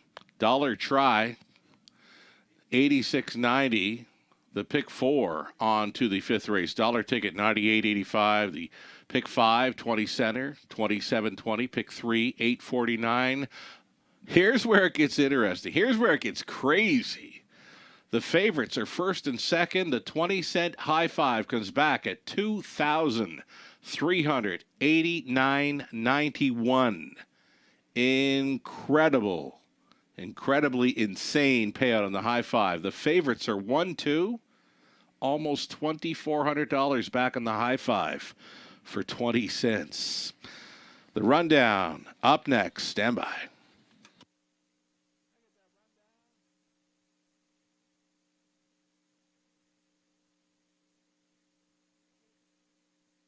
Here is that official rundown then for the 5th. So You Say was 8. The 2 at scratch. Sporty Lil Vixen, good to go. She won it. Stonebridge Fib was 5th. Sporty Miss B 4th. Yoda Queen 3rd. Macaloo was 2nd. Sunshine and Rain 6th. Kelly's Moment 7th. 28-3, a minute 2 5ths, 131-1. A mile of 2-1-1 becomes the maiden mark. Sporty Lil Vixen, good to go at first asking. Top down, 8 scratch, 1, 5, 4, 3, 2, 6, 7.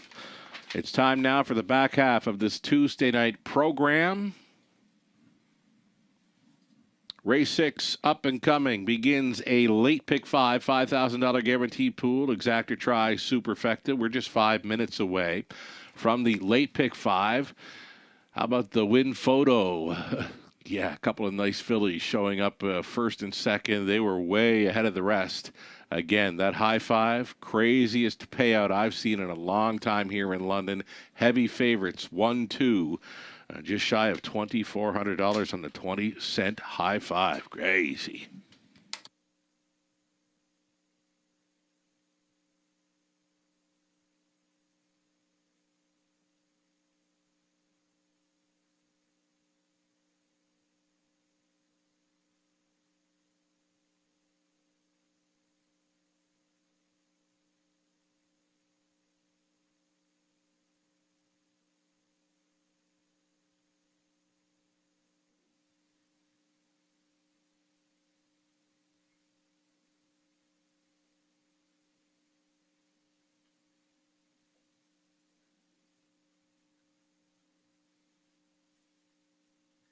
Sporty Little Vixen, one of the prettiest little fillies I've seen out there on the racetrack. Certainly carries herself with some style as well. Looked like a measured victory to me, Sugar. What do you think? Oh, there's plenty left. There's a whole lot more of that where that came from, right? There's a whole lot more from where that came from, for sure. I love the low head, right? It's just, Yeah, she looked, well, she's a doll. She came back to the winner's circle. Lots of on-track support, too. That ownership group had a great time seeing her in the winner's circle. Yeah, that's great. I mean, it's great to see. And like you said, before the race, I mean, just on style point, she was already a winner, Yes, right? And then she yes. goes out there and does it, so convincingly. I mean, the margin's going to look small on the chart line, but it Yeah. wasn't like that body language wise, and that high five. I mean, we always Oh. talk about the must play years, pick fives, pick fours. The high fives are, always where I find there to be extreme value. Yeah, for sure. That was chalk in a race where after that it looked like it could be anything, right? Of course, and, of course. Boxcars, 20 cent, 3, 7, all, right? And it wouldn't have cost a whole lot. I'm not sure what the price of that would be, but that is the most insane payout I have seen here in a long time for two chalky horses, first and second. I mean, they jumped off. They really jumped off the page for me in there. Yeah, I think it's just $24 too. Okay, wow. If it was 6 times 5 times 4, yeah, it'd be for 20 cents, $24. But yeah, it's again, a race where, and then even that pre-race appearance, right? We see that. And oh man, missed opportunity. Oh, right? If we could go back. We got a Merry Christmas early on that one. That's Christmas cash right there. That's all I can say. Exactly. We got a pick 5 starting up here, and let's keep her going here into race number 6, Exacta Tri Superfecta, the late pick 5, $5,000 guaranteed pool. I'm going to spread them out here in the opening leg. I'm going to go 4 deep with a 1, 2, 3, and 7. My best bet selection on tonight's card. I'll stick to it here. It's a 6-1 shot in number 7, Homie Joe, in race number 7. The outside post doesn't bother me because he doesn't have a whole lot of gate speed anyway. His back half in his latest over London, 56-4. If he can get towed up into it, he's going to need a half in front of him, though, in about 57 or 58. If we're going to look at a half in 59 or a minute, it gets much tougher for him. He's going to need some kind of pace to chase, but I'm going to stick to him. My best bet is my single in race 7, the 7, Homie Joe. Love him tonight. It's the all button for me in race number 8. There was nothing jumping off the page for me there. The 9th race, we'll try the 2, Ideal Jet. He's going to be the speed for sure. A plan B in there. The 8, Maintenance Man, behaved himself. Last time out, showed a big back half, 56-2 in there. And in race number 10, we'll try to close out with a 1, 2, and 8. That's how I see my late pick 5. Let's throw it over to you, Robert, with your ticket idea. Yeah, we're on similar wavelengths, Sugar, and I do like Homie Joe. I'm using a 4 horse in there, but I have them on top. So right. 1, 2 for me here. I think they're the speed of the race, and it should come down to those two. And race 7, the 1, 2, 3, and 7. But Homie Joe, I watched the replay of that preferred a few times last week, and the horse that stood out to me every time was Homie Joe, because when he finally found his best stride, he was flying. He was. The end of it, right? He was. He did jump off the screen, right? He did, yeah. It was one of those ones where you're watching the race, and obviously you see the horses finishing 1, 2, 3, but the one that caught your eye was the one completing the super, and that was Homie Joe. Definitely. Race number 8, 2 deep with the 4 and 8, Harper's Hat Trick, and he's a handyman. I love the way he's a handyman. He's been racing. I think Harper's Hat Trick, should be confident, might be able to get best that group in that preferred event. Ideal Jet's my single. Just think it's going to be, down the road again tonight. Yeah. No one like Holly's Treasure in there to kind of run him down, and that was an incredible effort by Holly's Treasure last time. So nice effort by both. The front two. That was pretty good speed. Yeah, it was. Yeah. So I mean, if anything like that happens tonight, someone wants to set up their game to do that, maybe they get the better of Ideal Jet. But I think he is a rock solid single for me in the multis, anyways. Finishing off with the 1, 2, 3, 4, and 8. Race 10 looks like it might be a difficult one. I think that you want to have a few in there. So spending a little more in this late sequence, no question about it. We're at $16 or 20 cents. Right on. Wonderful. Setting up a late pick 5 here in London. They'll be post parading here very soon. It's the back half of a Tuesday night program at the Raceway at Western Fair District, and we're almost there.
Here we go. Starters on parade. Race number 6 to start up a late pick 5 in London. Number 1, it's Mr. John. Totterborth driving for John Philpott and Dr. Trevin Shive. Katie McNeil conditions.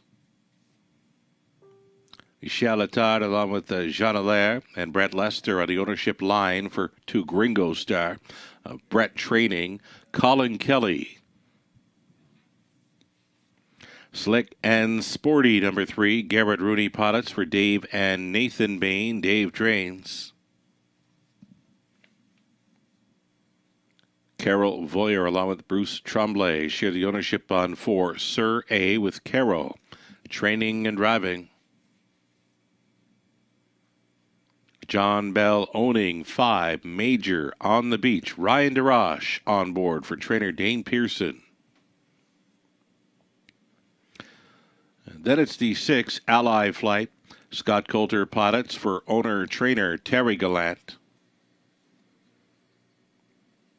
Outside chance for 7 State of Treasure. This one for Colonel Schneider Jr. Cassidy Schneider trains. Travis Henry on board for the drive. 7 Pacers then for this Exactor Tri Superfecta pick 5 starting up right here.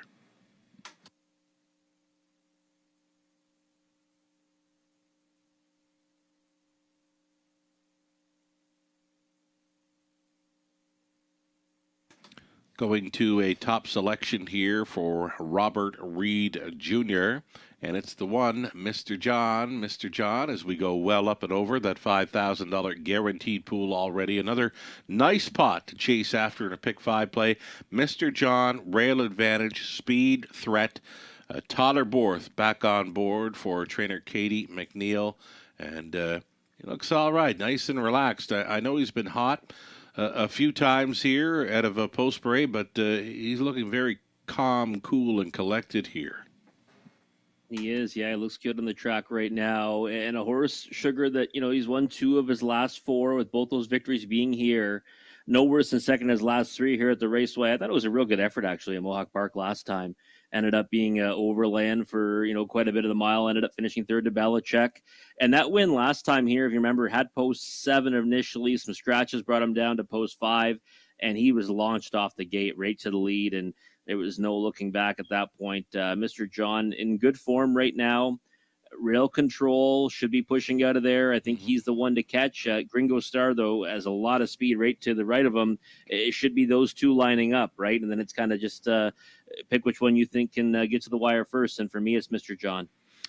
And I originally had most of the field here selected in the opening leg of this late pick 5, but I was trying to cut it back to keep the price down. Number 1, Mr. John, continuing to take the action here. Number 2, Gringo Star. He absolutely busted off the wings at Flamborough, but as mentioned, I mentioned this a few times, and to you as well, Robert, the rail, not the spot you really want to be there at Flamborough anymore. It appears if you're leaving post 4, 5, or 6 at Flamborough, you're getting away best of all. Yeah, it's interesting, right? At Flamborough, usually you think, a half-mile surface, you want to have that rail spot, maybe the 2-hole, 3-hole at worst, but you're right. Those outer posts, kind of crash down on them in the opening turn, right? So if you have tactical speed, you're better off being, out there. And I've heard many drivers tell me that they'd rather have, 4 or 5 than the rail because, you kind of get crowded, right? And if you ever have a misstep off the gate, you're kind of not going to get to that lead, right? Because they're already on top of you into that opening turn. Right. So yeah, Gringo Star, yeah, he's a speedball, no question about it. But I think he's going to have a tougher time in here tonight. Yeah, he is bumped up in class for this. He never faced an eyeball last time, right? And he's likely to feel some pressure in this one. Yeah, I would think so. Yeah, it was a lone kind of just freewheeling on the lead and certainly seems like the type of horse that swells up in that spot. I mean, I did get to see him, race on the East Coast, and he's a horse that, certainly does his best work on the engine, no question about it. Sat a few pocket trips, when he first came to Ontario, faded in those efforts. Confidence should have done a world of good last time, right? But I still think that he's going to probably have to be in for a bigger fight of it tonight against one like Mr. John. Speaking of confidence, a winner here last night for 3 in a row, the Optimist. How about that old dog? Yeah, he's certainly coming to his own again, right? A horse that I've, kind of picked my spots on. He looks Yeah. like a horse that kind of, when he gets to the right level, he can start winning in bunches. I tried him against Tougher at Mohawk Park Hmm. recently. It didn't work out, but now he's found a pretty good level for him to kind of go out there and just keep on winning. It's amazing, the confidence that comes back. A friend of mine, Crystal Larager, used to mention heart-building wins. Well, when they get their confidence, when they get their heart built back up, they can win in bunches, and that's what we're seeing from the Optimist. And yeah, any final thoughts on this late pick 5 opening leg in London, Robert? I'm sticking with Mr. John. Nothing, too appealing about it though. Red Sugar 3 to 5. Yeah. I'm using both of them to survive this leg, and we'll look to get a price down somewhere else. I'm thinking price right here. I'm calling for a mild upset, 3 to 5. I just can't get there on the one, Mr. John. Here we go. Mr. John on the rail, then Gringo Star, Slick and Sporty, Sir A's in the center, then Major on the beach, Ally Flight, State of Treasure for 7 noses, all on gate. Picking up speed. Here they come. And away they go. First to show, Gringo Star. Ally Flight out nicely for Coulter along the inside. Mr. John. Mr. John protecting his inside lane as they roll through the opening turn. It's going to be Gringo Star to cut it. Mr. John under very tight lines is second. Sliding into third was Ally Flight. A midfield fourth for State of Treasure. Then came Slick and Sporty Sir A. The trailer being Major on the beach. Single file through this quarter mile. Zipped right along in 28-1. Gringo Star, the front man. Into turn number 2. He's tapping it up here. Mr. John on hold here in second. It's Ally Flight in third. Considering the outside move and going for it here and now is State of Treasure from fourth. And that's going to be live cover for Slick and Sporty. Down in front of us they travel and they pair up. And they're all going to chase after Gringo Star here. Gringo Star had them by the half in 59-1. 31 flat through that second frame. Gringo Star driving on against State of Treasure. Third and in for Mr. John. Towed up into it fourth. 14-1 shot. Slick and Sporty. And a buried fifth. Ally Flight. Outside, 3 deep now in 6. Sir A gets underway for Voyer and treading the field. Not out of it though. Major on the beach. Bunching up here and sailing out of the backfield. Sir A. He was like 5th and now he's 2nd into the final turn. 3/4. 128 flat. Here comes Sir A up against pace setter Gringo Star. Mr. John traveling third. He's got some room now. He's going to angle wide for the drive home. Into the stretch they come. Sir A and Gringo Star, Sir A. Mr. John makes it a threesome. Sir A on the outside. Oh, Gringo Star came right on back. Gringo Star by ahead over Sir A, then Mr. John, and finishing fourth, Ally Flight. 1:56-4. They were smoking.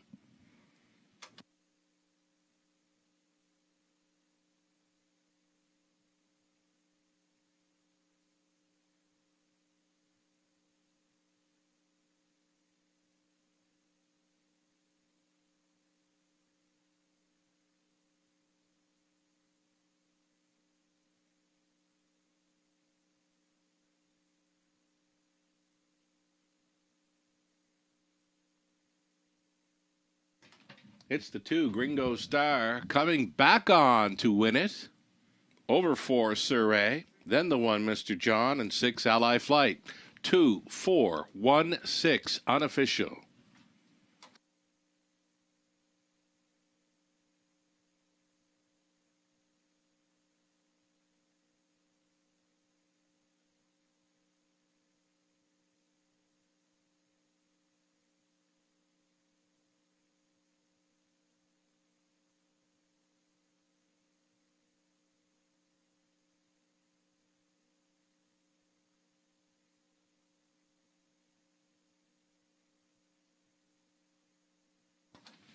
Back-to-back victories in Ontario for the 2, Gringo Star.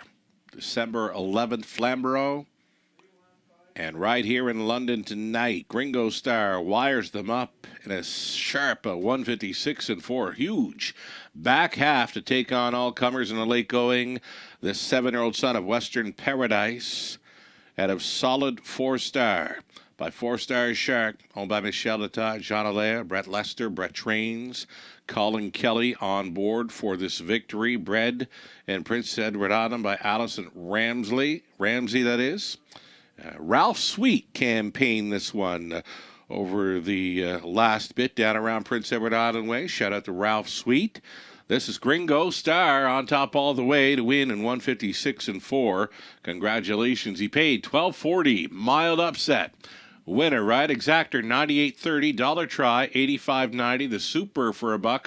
406.65. Your 20 center comes back at 81.33. Mr. John was third. Gringo Star won it. Slick and Sporty fifth. Sir A second. Major on the Beach was 6. Ally Flight 4. State of Treasure 7. 28 and 1. 59 and 1. 128 at a mile of 156 and 4. Gringo Star from the top. A 315-2647. Race 7 up and coming. If you missed on Gringo Star, we've got the late pick 4 starting up here. Exactor Try Super also featured. We've got a couple of best bet selections in here. Mel Keith of Ontario Racing selecting 2 Wilson Wall, her best bet selection tonight. My best bet, I'm sticking to it all day long. Number 7, Homie Joe here in race number 7. My single on the pick 5, and I believe my single on the pick 4 play as well. Number 7, Homie Joe in race 7. 7 minutes to post time. Lucky sevens. Let's go.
Gringo Star getting it done on race number 6. Sugar called it. He said looking for a mild upset. Well, we got that with Gringo Star, one that we talked about getting his confidence back.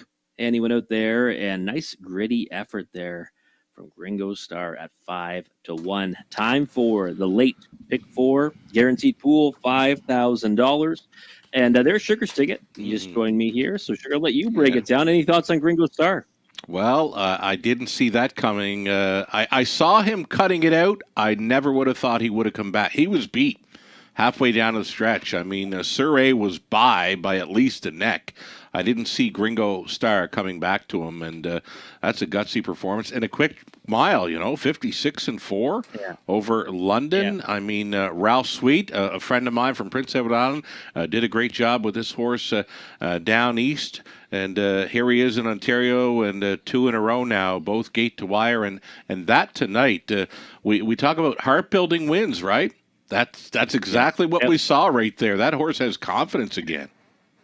He's got it back, and he's a horse that every time I've watched him, in my experience seeing that horse race, when he gets past, he usually kind of doesn't pack it in, but he's not coming back to win at that point, right? And tonight he did. Well, it's a real gritty effort. I remember they're going to the gate, right? And I said it doesn't look like maybe he might not take the eyeball too well. Well, did he ever get eyeballed? And he made a liar out of me, right?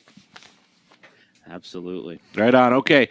Opening leg, late pick 4. I'm sticking to it. I'm all over 7, Homie Joe.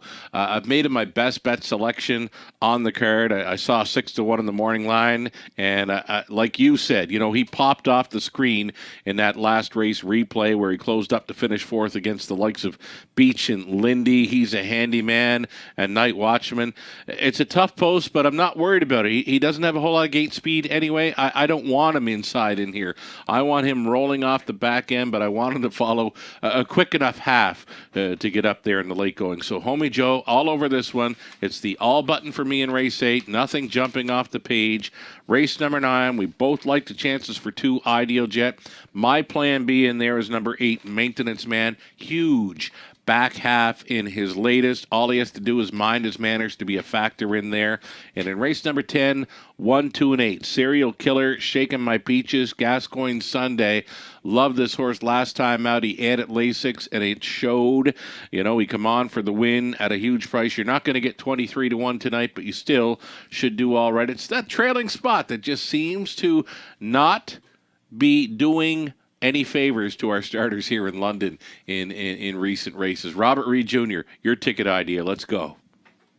Very similar ideas, just different structure, right? 1, 2, 3, and 7 to kick it off here. I do like Homie Joe's chances, hoping that price comes up from that 2-1. But again, many may have seen what we saw last time, Sugar. Yeah. Race 8, the 4 and 8, going to kind of just stick to those 2. Harper's hat trick, and he's a handyman. Love the way he's a handyman. Has been racing. Hopefully he can get into the play from the trailing post. We have mentioned, though, very difficult spot to start from. Singling up on Ideal Jet, just think he's the place you want to land in race number 9, and then spreading out in the finale, 1, 2, 3, 4, and 8 for me in there, $8 for a 20-cent ticket.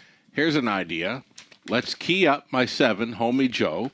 Let's go to that all button in race number 8, and then let's key up your Ideal Jet in race 9, and maybe hit the all button again in the 10. Go single, single, all. That'd be like a Murray Slough ticket, right? It is, absolutely. You get 2 bombs down, and we go right to the window. There we go. All righty. Set for a post parade here very soon. It's race 7 up next.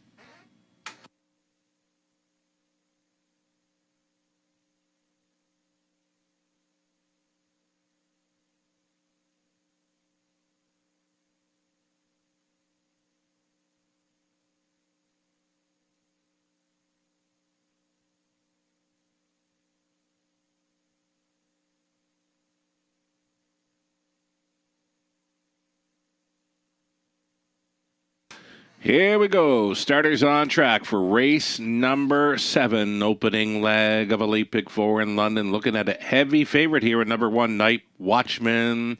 Early speed threat, of course, for Nurko Sokolovic, along with Craig Bars, Craig Trains. Nick Boyd on the 1, Night Watchman. Number 2, Wilson Wall with Todd Abort driving for owners Keith Wilson, Dean Wall, Dean Trains. Ontario Racing's Melissa Keith, best bet selection on tonight's card. Number 3, Modern Rider, Scott Coulter for the Shermans. Bert, Betty, and Jason Trains. Gino Toscani owning Ashley Lenvoy Training. 4, At the Beach, Hanover, Paul McKenzie, catch driving.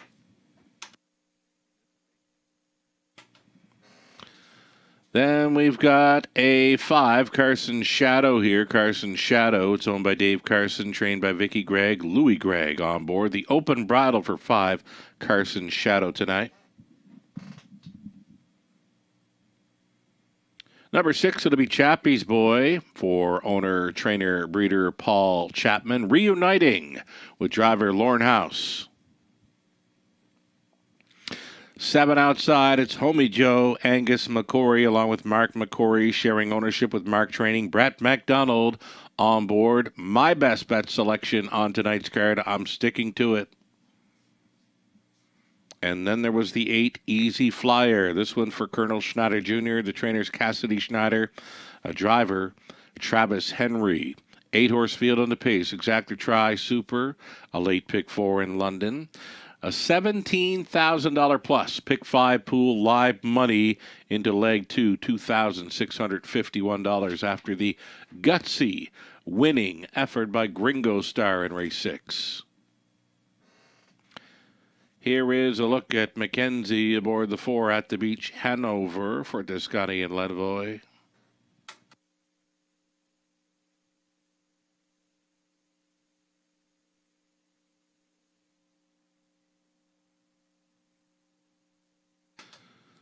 Alrighty, Homie Joe.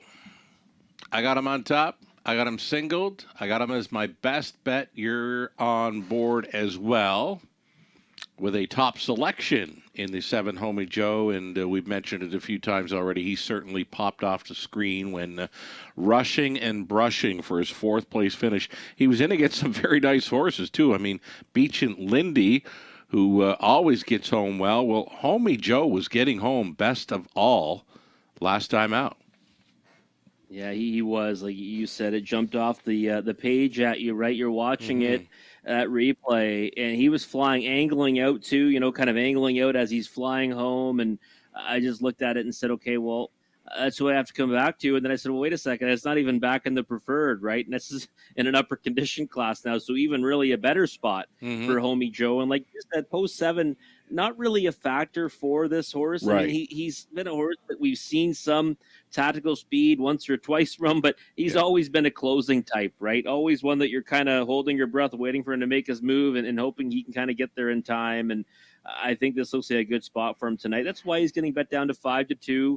Hoping he's a bigger number, and that's pick 5 wager sugar. But, I think it's still a fair price at this point. If you're still not sold on Homie Joe, you can look through his program lines in London. His slowest mile here is 56-2. You can look through the others. There isn't a horse in here that can show that. There's some other horses in here that have certainly paced 56, but they've got 57, 58 miles on them. Homie Joe's slowest mile in the program here in London is 56-2. That's enough to win this race.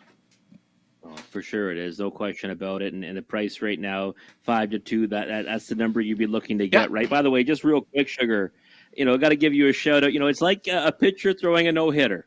I'm not going to mention it, until either we get through it all or until, someone hits, a bloop single off you. But you went 5 for 5 to start the card tonight. Very impressive. Thank you. Cold pick 5 in your selections, right? $136. I mean, listen, it's not easy to do that. I was hoping we might see a sweep. Didn't happen, but fantastic handicapping, sir. I have never swept a card here in London, but we've come close a few times. We've gone 10 for 11 2 or 3 times. I know that, but I've never swept a card. And of course, I've gone 1 for 10 and 1 for 11 as well. It's not all good, but tonight has been all right. So we can at least get there for about 50% winners this evening. We know that. Tyler Boris sitting on one here. It's the 2. Wilson Wall, you've got him pegged as a player. Melissa Keith's got him pegged as a best bet selection here. Yeah, I mean, I see where she's going with it. I mean, you're coming out of the preferred kind of inside trip last time. You get reunited with Borth. It raced really well. I thought two back actually to be second to Harper's hat trick. I was fond of that winner on that occasion. This one was kind of closing willingly. Yeah, a good post to work from. For me, I looked at it and said, I thought probably third best. So one like Night Watchman, and of course our top pick in Homie Joe. Again, Wilson Wall's a nice horse. He certainly hits the board with frequency. Can he win at this level? Yes, but tonight I think he's in a little bit tougher than what he usually faces. He's got some serious speed to his left, right? Number 1, Night Watchman. These top class horses, they don't let these rail advantages go to waste. Nick Boyd's sending. Yeah, absolutely. And it's what Night Watchman, his best efforts here at the Raceway are going down the road. Yeah. He's found a spot now that, he could be the boss at this level. I think maybe tonight he just gets caught by one like Homie Joe, who looks like he's really sharp right now off his latest effort. But, I mean, Night Watchman, I figured he would be the favorite coming into this. Looks like that's the way it's going to play out right now, 8-5 on the board. Alrighty, here we go. 7th race, opening leg of a late pick 4 in London. There is still time. You would have to hurry. And it's co-favorites now on both 1, Night Watchman, and 7, Homie Joe. 2-1 action for number 2, Wilson Wall. The starter has called for the horses.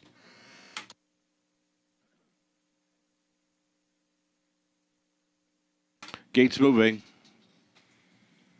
Inside is Night Watchman and Wilson Wall, Modern Rider at the Beach Hanover, Carson Shadow, Chappie's Boy, Homie Joe farthest out on the wings, 1 trailer, Easy Flyer.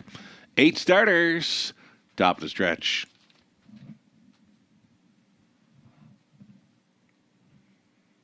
Opening leg of a late pick 4 in London, starting up now. They're off. Night Watchman left on out of there, plugged in from the back tier spot was Easy Flyer, floating on out of there for 3rd. A Wilson Wall sliding into 4th is Chappie's Boy. Homie Joe did show some early speed from the outside. He could be out for the route. He is 6th best on the outside, and there is no room at the inn. Thus far, as they straighten for the quarter-mile run, Night Watchman will be left alone here at 4-5. He's fronting through the opening quarter-mile station, just 28-3. Very comfortable opening frame for Night Watchman. Right there in the deuce, Easy Flyer at 40-1 is going to work out a great journey. Racing out of 3rd, Wilson Wall. 4th and in, Chappie's Boy. And 5th is Modern Rider. A move to the outside end of the backfield at the Beach Hanover.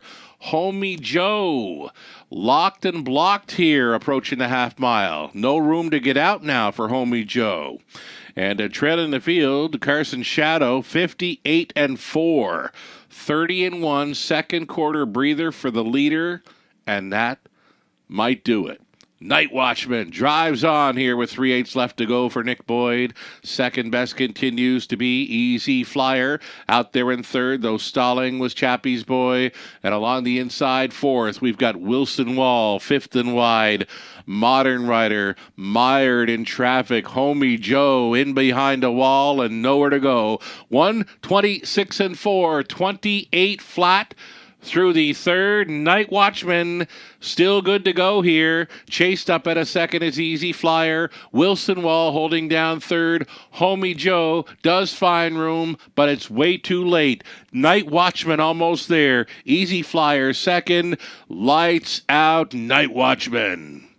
Easy Flyer 2nd. Homie Joe, of course, he's on for 3rd. Wilson Wall 4th and 1:55-3.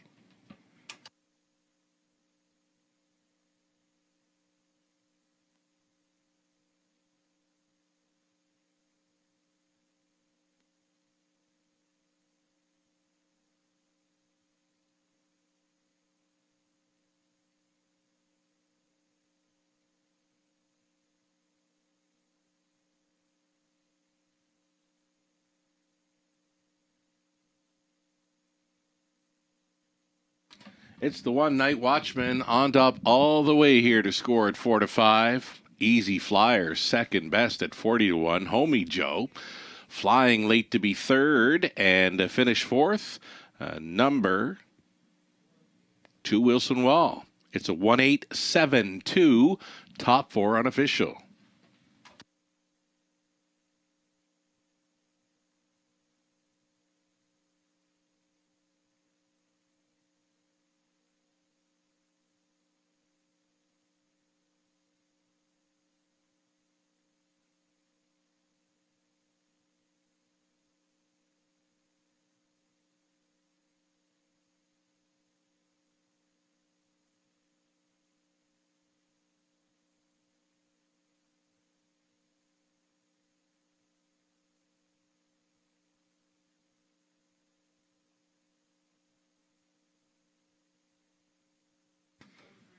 Night Watchman certainly made it look easy here in race 7. Got that second quarter breather in 30-1, and that was enough to seal the deal in there. Night Watchman, 5-year-old son of He's Watching out of Midnight Jet by Jeremy's Jet for the owners, breeders, Nurko Sokolovic, along with Craig Bars. Craig does the conditioning, winning caretaker. Dylan Jackson out. Nick Boyd on board for this gate-to-wire victory. Night Watchman, his 14th career win, and number 6 on the season downtown in London. Congratulations.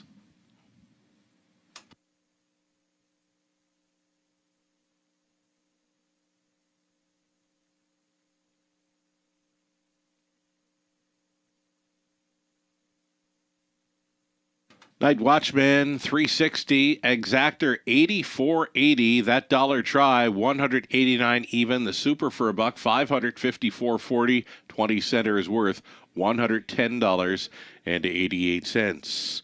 Night Watchman won it. Wilson Wall 4th. Modern Rider 8. At the Beach Hanover 6. Carson Shadow 5th. Chappie's Boy 7th. Homie Joe was 3rd. Easy Flyer second best. 28-3, 58-4, 126-4. The mile was 155-3. Big back half there. Night Watchman on the lead for the win. Top down a 148-65, 732. 8th up and coming. No changes in there. 8 starters preferred.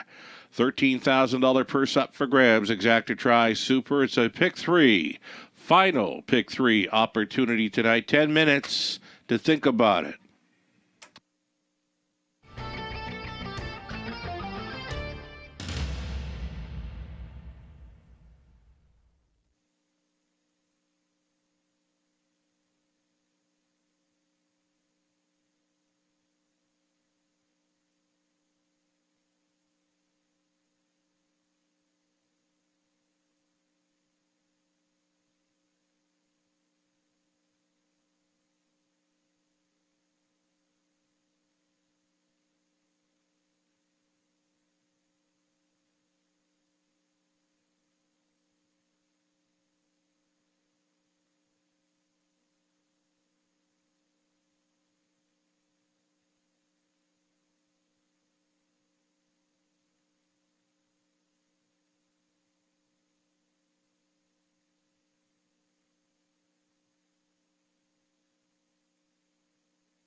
And of course, with the holiday season upon us, we've got a special couple of race days planned and race times as well. Boxing Day, the Monday, December 26th card scheduled to take place at 12:55. There's a Boxing Day brunch. Top of the fare, $48 per person for Boxing Day. Top of the fare. Post time at 12:55. We've got New Year's Eve racing as well. New Year's Eve at the races. 7:15 start time. You can book a reservation now for New Year's Eve, top of the fare, open from 6 to 11 p.m. Dial us up using extension 252 or email topofthefare@westernfairdistrict.com to book your New Year's Eve reservation here with us at the Raceway, Western Fair District. A little over a minute to play. Race number 8, the pick 3.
On track and post parading starters here for race number 8, being led by the one Maximus Power. Kim McNiven, Doug Haywood, Tom Broadhurst share the ownership with Scott McNiven Training, Lauren House.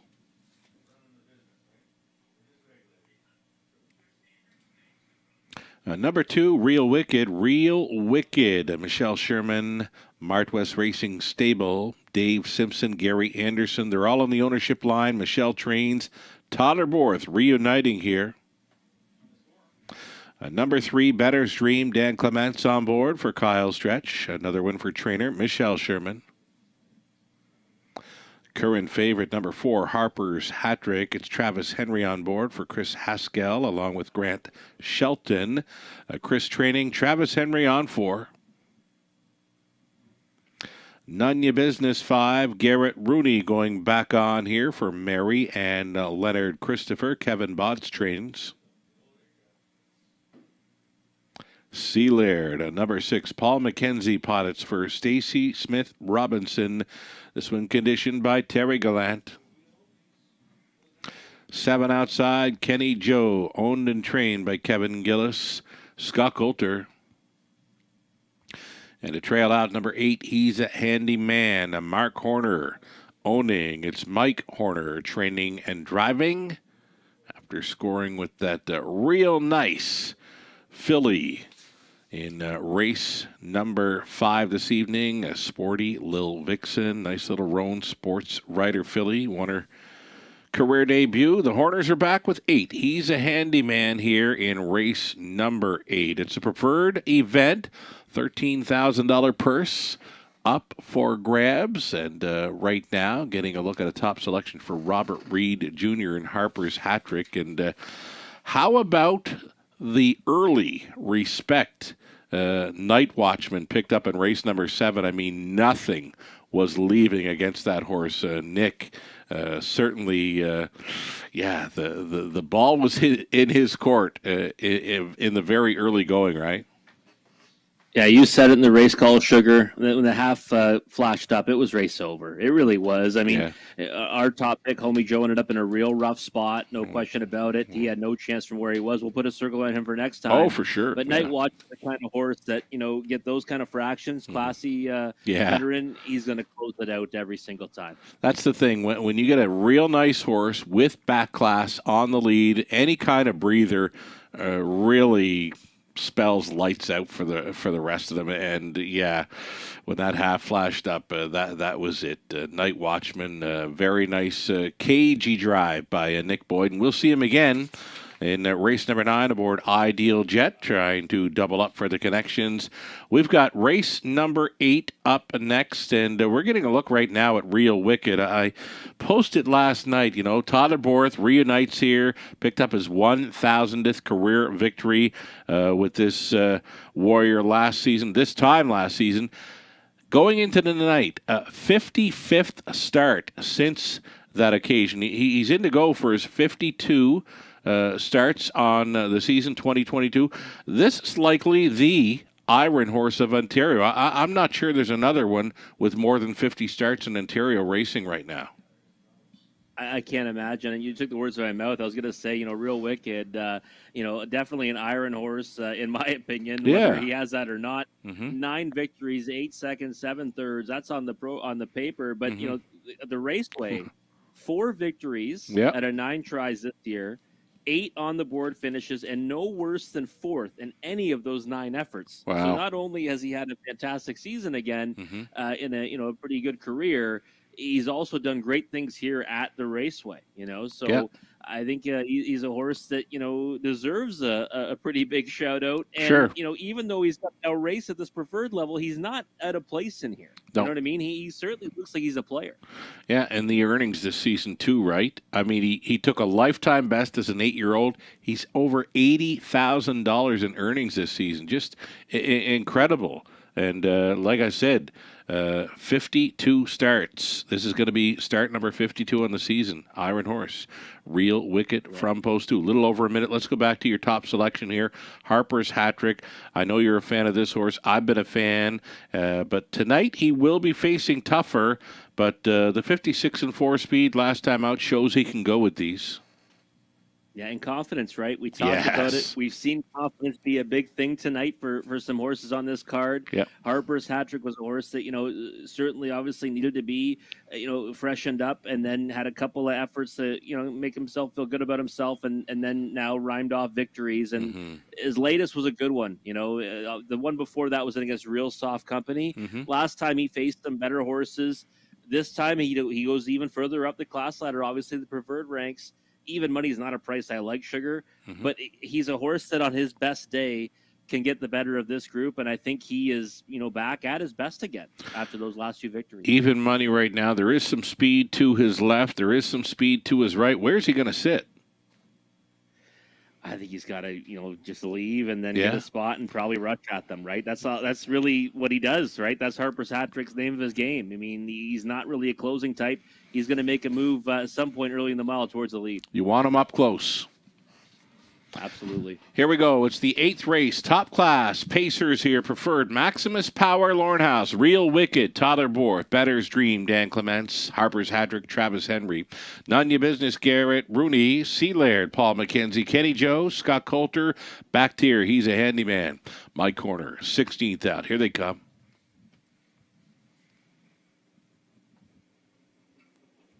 They're off.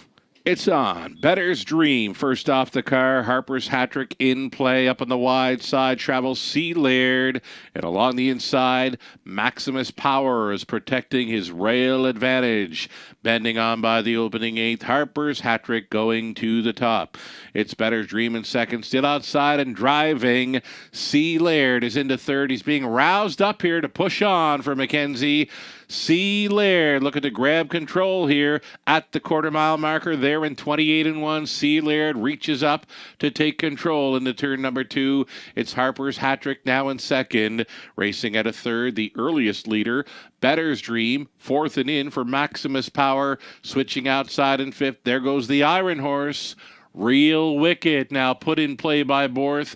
That's cover for He's a Handyman, who switched outside in sixth. Seventh, and making a move off the back end will be None Your Business and the trailer, Kenny Joe. A dozen lengths tip to tail after a half-timed up in 57-1. C. Laird, the 6-year-old son of Custard the Dragon. Roused up here with 3/8 left to go again. This is C. Laird in full flight. Second best, Harper's Hat-Trick. Traveling in third, Better's Dream. Fourth and in for Maximus Power. 3 deep on the outside. He's a handyman. Coming on late for Horner. Throwing down by 3/4. 126. 28-4 through the third. C. Laird has moved all in. This is Harper's Hat-Trick coming to call. Third and in for Better's Dream. Fourth and wide. He's a handyman. Maximus Power sticking around there. Fifth and 8th left to go. C. Laird doing most of the work and trying to get paid. C. Laird on top and pacing off into the night. McKenzie for Gallant. Second best was Harper's Hat-Trick. Then it was Better's Dream, and He's a Handyman. 155 flat. C. Laird wires them up here at 2-1.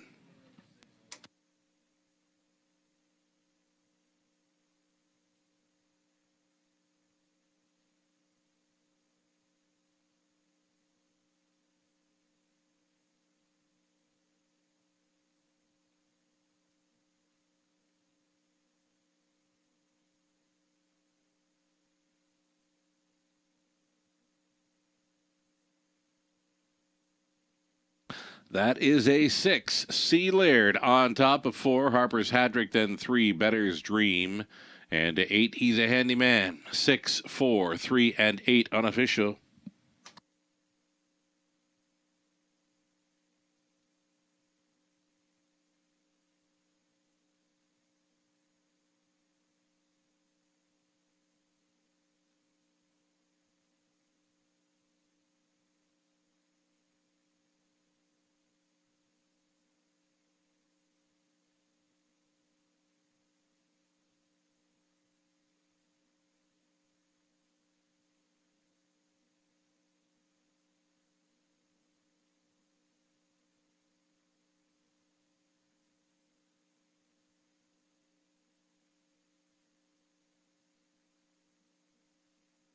Back for a winner's circle photo in London. This is C. Laird, 6-year-old son of Custard the Dragon, out of Devil, Likes It Hot by Arts Place. For the owner, Stacey Smith Robinson of South Mountain, Ontario, Terry Gallant condition, Paul McKenzie. Driven to win here, takes the preferred event in 155 flat for C. Laird, his 22nd career win, and it's 9 on the season. Congratulations.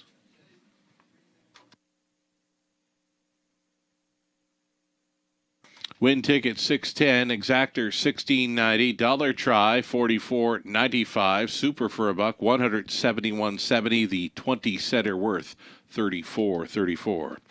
Maximus Power was 6th, Real Wicket 7th, Better's Dream 3rd, Harper's Hattrick 2nd, None Ya Business 8th, Sealaird winner.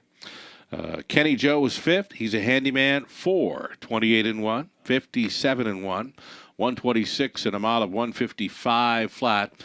Mapped out well by Paul McKenzie aboard Sealaird for the top class victory. Top down 6-7-3, 2-8-1, 5-4.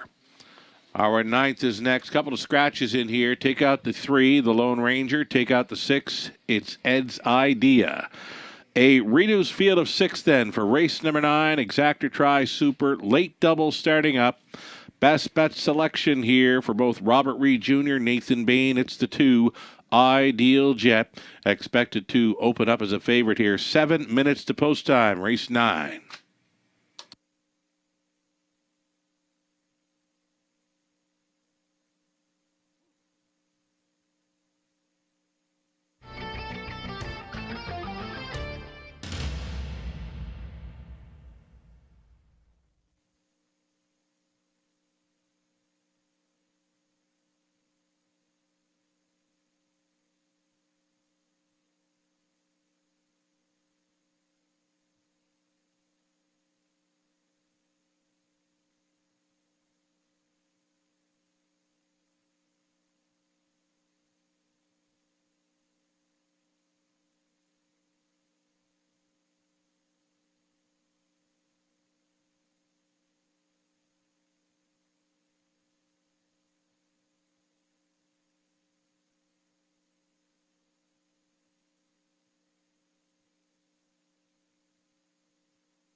Starters on parade here. It's the 9th.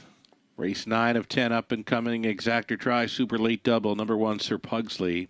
Brett McDonald driving for Robert Woodburn, the trainer Taylor Fritz. Number 2, the Speedball Ideal Jet for Nurko Sogolovic. Craig Bars, Craig Trains. Nick Boyd tries to double up for the connections. 3 is out. Number 4, No Time at All. Paul McKenzie Poddits for Stacy Smith Robinson, as well as Terry Gallant. Terry Trains. Mo Better, 5. Colin Kelly on board for Kerry Howard. Trainers Jeff Graham.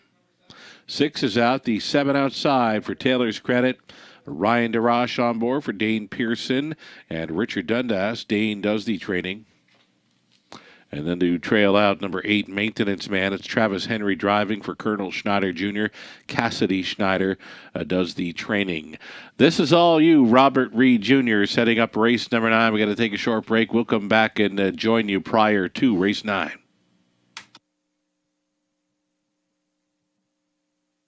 Thank you, Sugar. We got a nice little pacing event coming up here in race number 9, and it features, well, my best bet of the card, and that is number 2, Ideal Jet. Right now at 2-1. Was not expecting that. Thought he would take more support. Think it will still come for this 48-time winner with nearly $650,000 in the bank. He's a horse that is very much like his name. He's a jet off the gate, likes to try to go down the road, and I think he's going to be doing that again tonight. Looks pretty proud of himself out there on the track.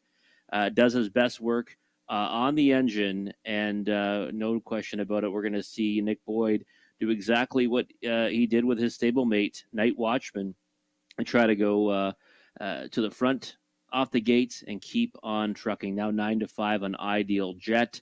Last time, it went to the lead from post 6, had a healthy margin, then hooked up with a battle with Holly's Treasure. That one went on to prevail with an incredible mile to score by 6 lengths. And, looking at tonight, I don't really see anyone that's going to challenge Ideal Jet like that one did. Mm-hmm. And, again, surprised this price is holding steady right now at 9-5. I was expecting sub-even money. That is a big price right now, Robert. I mean, I was thinking 3-5. He's probably going to take a sharper drop, but you know what? Mo Better, gets to move in a spot here. No Time at All. Terry Gallant, he's won a few races here, both last night, and just picked up a race number 8 victory with Sealaird, and he's sending out the 4. No Time at All is taking the 7-2 action. Mo Better, I'd like this horse more on the rail. He's one of those horses wants to be sitting first or second. I'm not sure where he's going to get placed here from. It's an outside post 4. Yeah, I don't. Both those horses, Sugar, to me, like there's a class discrepancy, right, between them and Ideal Jet. Even though Ideal Jet might not be, at his absolute best right now. Mm-hmm. I mean, that victory that we both liked him on back in October, it would be plenty good enough to best this group. Mm-hmm. And both those horses, to me, like especially Mo Better, is one that needs like you said, an ideal trip to get the better of one like Ideal Jet. And I just don't know how it pans out tonight. You're right. Mo Better in that rail spot, finishing second to Wilson Wall back in November 15th. Mm-hmm. That there seems like the perfect situation for Mo Better from post 4 now with the scratches here. I'm just not sure how it pans out for him. Not really that snap speed horse off the gate. Certainly can't go with one like Ideal Jet off the swing. Yeah, if Mo Better had that rail advantage in there, you'd pretty much figure he'd have to be sitting 2 in here behind the speed in Ideal Jet. But from post 4, I don't see him getting the 2 hole in here. No, I don't at all. I think it's going to be tough sledding to get in that spot for him or get anywhere, close to it. And again, I don't see him being able to rough it against the likes of these. I thought the Lone Ranger was the one that might have a chance of upsetting Ideal Jet here. That one scratched out of it. To me, it kind of just creates an easier spot for him. Maintenance Man is interesting because he's a horse that when he puts it all together, you mentioned earlier, he can make his presence felt at this level or even against tougher than these. Yeah. The problem is that that's kind of like a a two-part question with him, right? He's got to, number one, mind his manners, Yeah. and then go out there and perform. And you know what? It just happens. I mean, Travis Henry has been asked, what happened? What happened? When the horse has been well back off the gate and being off track. The horse just has a mind of his own. And if he wants to run behind the gate, you can't change his mind. You're not going to settle this horse. He's just got a mind of his own, maintenance man. I'm surprised, Robert. There's nothing up into double-digit odds here. Every horse in here is getting played right now. Yeah, surprising for me. I thought Taylor's Credit would be a bigger price, and Yeah. I've been chasing at Mohawk Park. Right. But you look at it, I mean, 40,000 made lifetime, and he's sitting against horses in here that have, put together some, decent careers, and he's one that, still fits, non-winners of 3. And Yeah. I don't know. I thought that he might go off at a bigger number here. He is the one for me that is being way overbet. I mean, people are looking at the Woodbine Mohawk Park miles of 52 and change. No shot this horse is going to show any 55 speed here, where there are a couple that could show up with a 55, 56 kind of mile here. As the gate is moving, there is still time. You would have to hurry. And Ideal Jet still holding here at 6-5. The 8, Maintenance Man, that mind of his own, has him off stride, well back, and he is at least spotting them 20 lengths here. Maintenance Man, well back here, and likely a subject of a judge's inquiry here. They're picking up speed for the 9th. Here they come. They're off. Ideal Jet, the front man. He's going to the top, just like that. No challengers in the early going for Ideal Jet. The speed ball has them on by the opening 8. Sir Pugsley set up for that 2-hole ride. It's no time at all. Traveling in 3rd, 4th best away for Mo Better. Then in 5th, we've got Taylor's Credit. And then still on the gallop, Maintenance Man wants nothing to do with pacing around this Forest City Oval tonight. 28 seconds flat, opening quarter-mile speed for Ideal Jet. Ideal Jet at 6-5. Leads by 2 full lengths. Sir Pugsley, the tow-along trip in 2nd. No time at all. Continues 3rd. Mo Better closed up at 5-2. The second choice spies up the speed from 4th with them in 5th. A Taylor's Credit, and still nothing doing from Maintenance Man. He has been on the gallop for a better portion of a minute and a half now. 57-1 was the halftime speed. Ideal Jet, this 11-year-old son of Jeremy's Jet, trying for his 49th career victory. He will be leading them on down the backside, but it's time to go now. No time at all. Has approached his wheel and is now challenging, and from 5th, moving into 4th and coming with a real rush.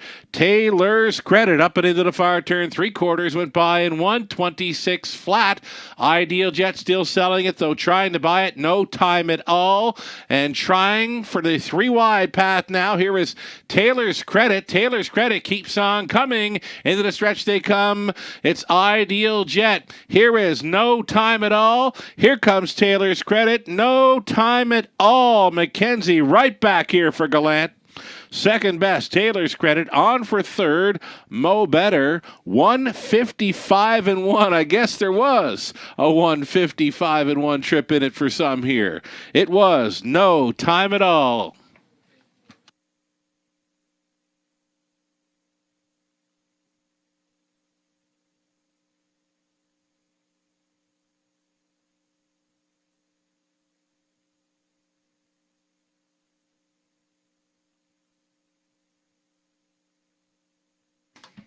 Was the 4, no time at all.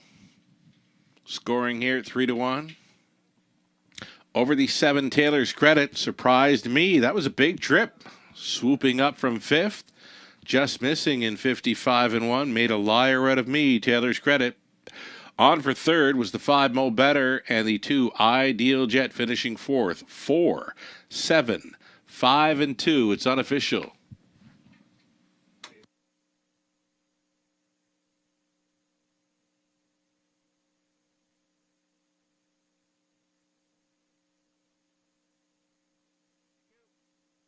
So the judge's inquiry did involve that start by number 8, Maintenance Man. I'm told already refunding refunding 8 maintenance man. If you did have the 8 in your multi-leg ticket ideas, you would be getting the post-time favorite. That would be the 2 Ideal Jet, who finished 4th. Here's Paul McKenzie, right back in race number 9 for the Connections. No time at all. 7-year-old son of Big Jim. Out of Shirley Hall by Cam Best. Bred in the West by J.F. Gagne, Peter Van Saglin, Carl Warner, Stacy Smith Robinson, along with Terry Gallant on the ownership line with Terry training. Paul McKenzie driving. Gallant and McKenzie going back-to-back this evening in London with No Time at All and Sealiard. 155-1. Congratulations.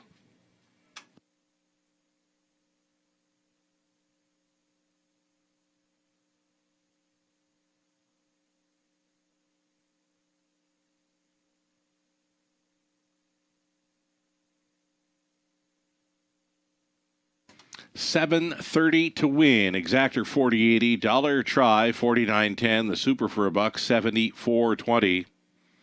Sir Pugsley 5th. Ideal Jet was 4th. The 3 had scratched. No Time at All won it. Mo Better was 3rd. The 6 had scratched. Taylor's Credit 2nd. And Maintenance Man did not finish. He pulled up and he was refunded for the unfair start. 28, 57-1, 126 that mile, 155-1. Big trip, no time at all. From the top of 5-4, scratch 1, 3, scratch 2, DNF and refunded on the bottom. Our 10th and final, up and coming. No significant changes there for an exactor try. High 5 finale, non-jackpot, of course, 9 minutes out.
Getting set to post parade the starters for our 10th and final race.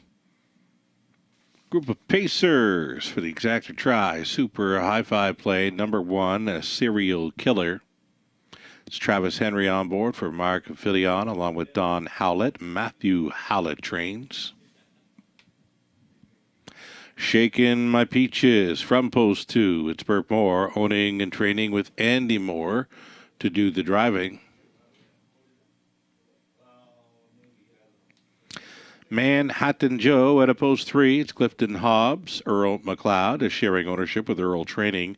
Brett McDonald.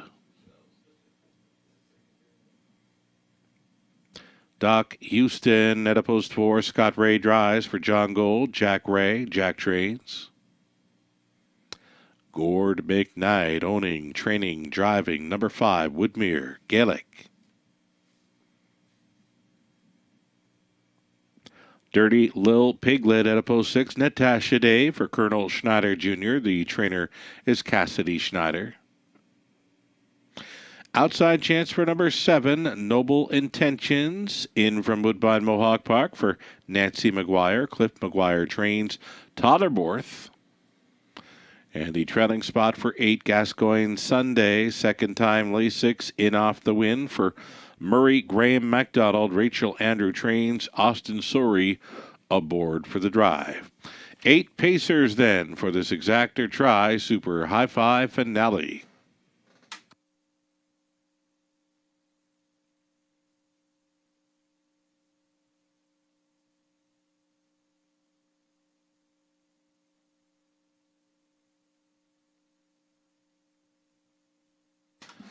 Next card of live racing is scheduled to go this coming Friday evening, December 23rd. 12 races have been carded, 6 trots, 6 pacing events. Scheduled post time of 4:50, and be nice to get that card off, Robert, but the weather man is not making it look very delightful, right? Kind of frightful for the next few days in Ontario. Yeah, it is, right now it's shaping up to be, pretty frightful on Friday weather-wise. And, even the schools are already mentioning, to be, aware there's likely going to be closures. So that doesn't bode well. But, hey, hopefully it's a card we can still get off, right? 12 races, 6 and 6, like you mentioned, across both gates. Looks like a real good one. So let's hope Mother Nature isn't too harsh on us. And of course, would be piggybacking off the popularity of the Woodbine Mohawk card for the mandatory high five payout on that Friday night as well. And, be lots of horse players eager to play on Friday. Get them in, right? Because come Christmas Eve and Christmas Day, there's not a whole lot going on for playing horses. But you know what? If we happen to miss on Friday, Boxing Day should prove to be a popular event on the Monday matinee card, December 26th. We'll get underway at 12:55. And, of course, you'll join us again next Tuesday, I'm sure. Yeah, absolutely. We'll definitely be here. And Boxing Day afternoon cards have always been my favorite, Sugar. Yeah. It's such a great day, not care in the world the day after Christmas. Right. I avoid the shopping and just play the horses. Right on. Sounds like a plan. I'm on board. So you went to 3, Manhattan Joe. This is the 8 we're looking at now, Gascoigne Sunday. He's a top selection for me. You got him pegged for second. I'm always a fan of that second-time Lasix angle. I did like him last time. I didn't have him picked to win. I had him selected in my top 4. Huge winner that time out. You're not going to get those 23-1 odds tonight. He does follow out Serial Killer, who... well, he doesn't show a whole lot of gate speed, but it's those rail starts from Flamborough where horses just don't get away, right? Yeah, it's interesting, right? I looked at the fields he's been going up against and his starting spots and tried to match it up against this group. And I thought that, he's kind of more of a peripheral player, right? To land somewhere underneath. And, he might have a little bit of foot off the gates. Certainly the rail here will help him create speed. So that might, get Gascoigne Sunday off the gates 4-1. Obviously, a fraction of the odds last time, but certainly a main player in here. How about a couple of former Maritimers teaming up to go back-to-back? Paul McKenzie, Terry Gallant, Sealaird, no time at all. 55-1 speed in the ninth. Crazy, hey? Yeah, it was. I mean, that was you mentioned it, right? That Terry Gallant's had some horses go big miles here recently. Well, that was another big one. I didn't see that coming from No Time at All. Ideal Jet, certainly not himself to not be able to fend that one off, but No Time at All win a big one. First over of a vet scratch sick to boot, and paid handsomely to his backers. Right on. Less than a minute to post time now. We're looking at Brett McDonald with the 3, Manhattan Joe. I know you got him pegged on top. A little bit short on the end. He got passed by Gascoigne Sunday. Brett McDonald, the call tonight. Yeah, I like the addition of Brett McDonald. You know, this horse is a speedster off the gates. Be forwardly placed. I'm surprised he's 5-2. I thought he'd be bet a lot more heavily. Okay. You get Brett back aboard, a decent post to work from, and he's going to be pointed again, I would think. Only missed by a head last time. 5-2, like I said, not the worst price in the world. Right on. I know there's been some pretty good chatter on Twitter all night. I'm not going to get into start naming names because we'll miss them, but there's been plenty of folks talking up the raceway and the happenings here tonight. So thanks to all for playing along with us, for riding along with us tonight. The Twitter feed has been buzzing, and we enjoy. You know, we might not hit the like on every post, but we're reading them. We're riding along with these folks that are they're doing their Twitter thing tonight. Oh, definitely. It always makes it more fun, doesn't it? Yeah. Sugar? We get a lot of great interaction and some great people and great characters too, right? Right on. We'll try to get that card in on Friday. And, hey, Merry Christmas. Happy New Year to you and yours, Rob. And we'll catch you again next Tuesday. You too, Sugar. Always a pleasure. Looking forward to it. Wonderful. Here we go. Serial Killer, Shaking My Peaches, Manhattan Joe, Doc Houston, Woodmere Gaelic, then Dirty Lil Piglet. Noble Intentions, back to here, Gascoigne Sunday. Who do you like? Here they come. Off and pacing in the center, Doc Houston next door, Manhattan Joe on the inside, Serial Killer. Serial Killer is stacking them up here, bending through that opening turn on the outside. Manhattan Joe is going to clear. Second best now, Serial Killer traveling from third, Doc Houston 3 wide on the outside into the backfield. Gascoigne Sunday is actually moving up between pacers. Widest of all was Noble Intentions in from Woodbine Mohawk Park. Lots of early action in this one. 28-2 was the quarter mile. Here's Gascoigne Sunday being roused up by Sori to clear. Gascoigne Sunday has made it to the lead. Pocketing up was Manhattan Joe, left out there uncovered. Noble Intentions picking up that cover. Shaken My Peaches getting shuffled here in the early going. Serial Killer. Then along the inside, Doc Houston is now back to 6th, 7th and wide. Woodmere Gaelic trailing on the outside. Dirty Lil Piglet. It's 4 in and it's 4 out, following a half mile of 58-4. Gascoigne Sunday. There go the plugs. Gascoigne Sunday by a half length. Still coming on the outside. Noble Intentions now within a neck of this pace setter. Third and in for Manhattan Joe. 4th and wide, Shaking My Peaches. And a buried 5th for Serial Killer. 3 wide off the back end. Dirty Lil Piglet finding some interest late. 128-2 for 3/4. Noble Intentions going a big one. He was out all the way, and now he's on top by 3.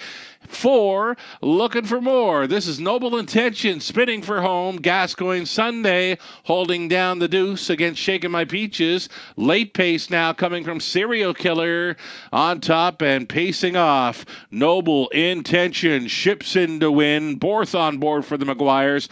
All alone to be second was Serial Killer. It got real tight for third. 158-1.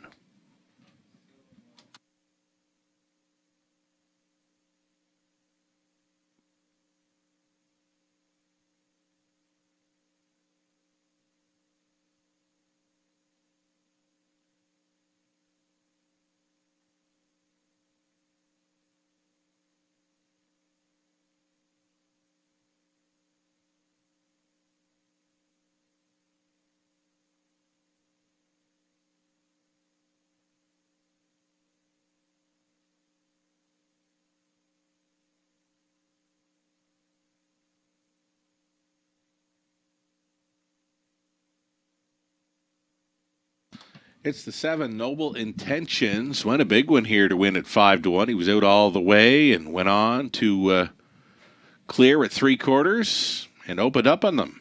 7, 1, 8, 4, and 3 for the high five. Tyler Borth returning with Noble Intentions. The 3-year-old, a big out son of Sunshine Beach from the Real Artist mare, All-American Swift. Owned by Nancy McGuire of Bell River, Ontario. Cliff McGuire training. And again, it's Tyler Borth driving for the victory. 158-1, third career win. It's number 2 on the season. And again, Noble Intentions ships in for the win. Congratulations.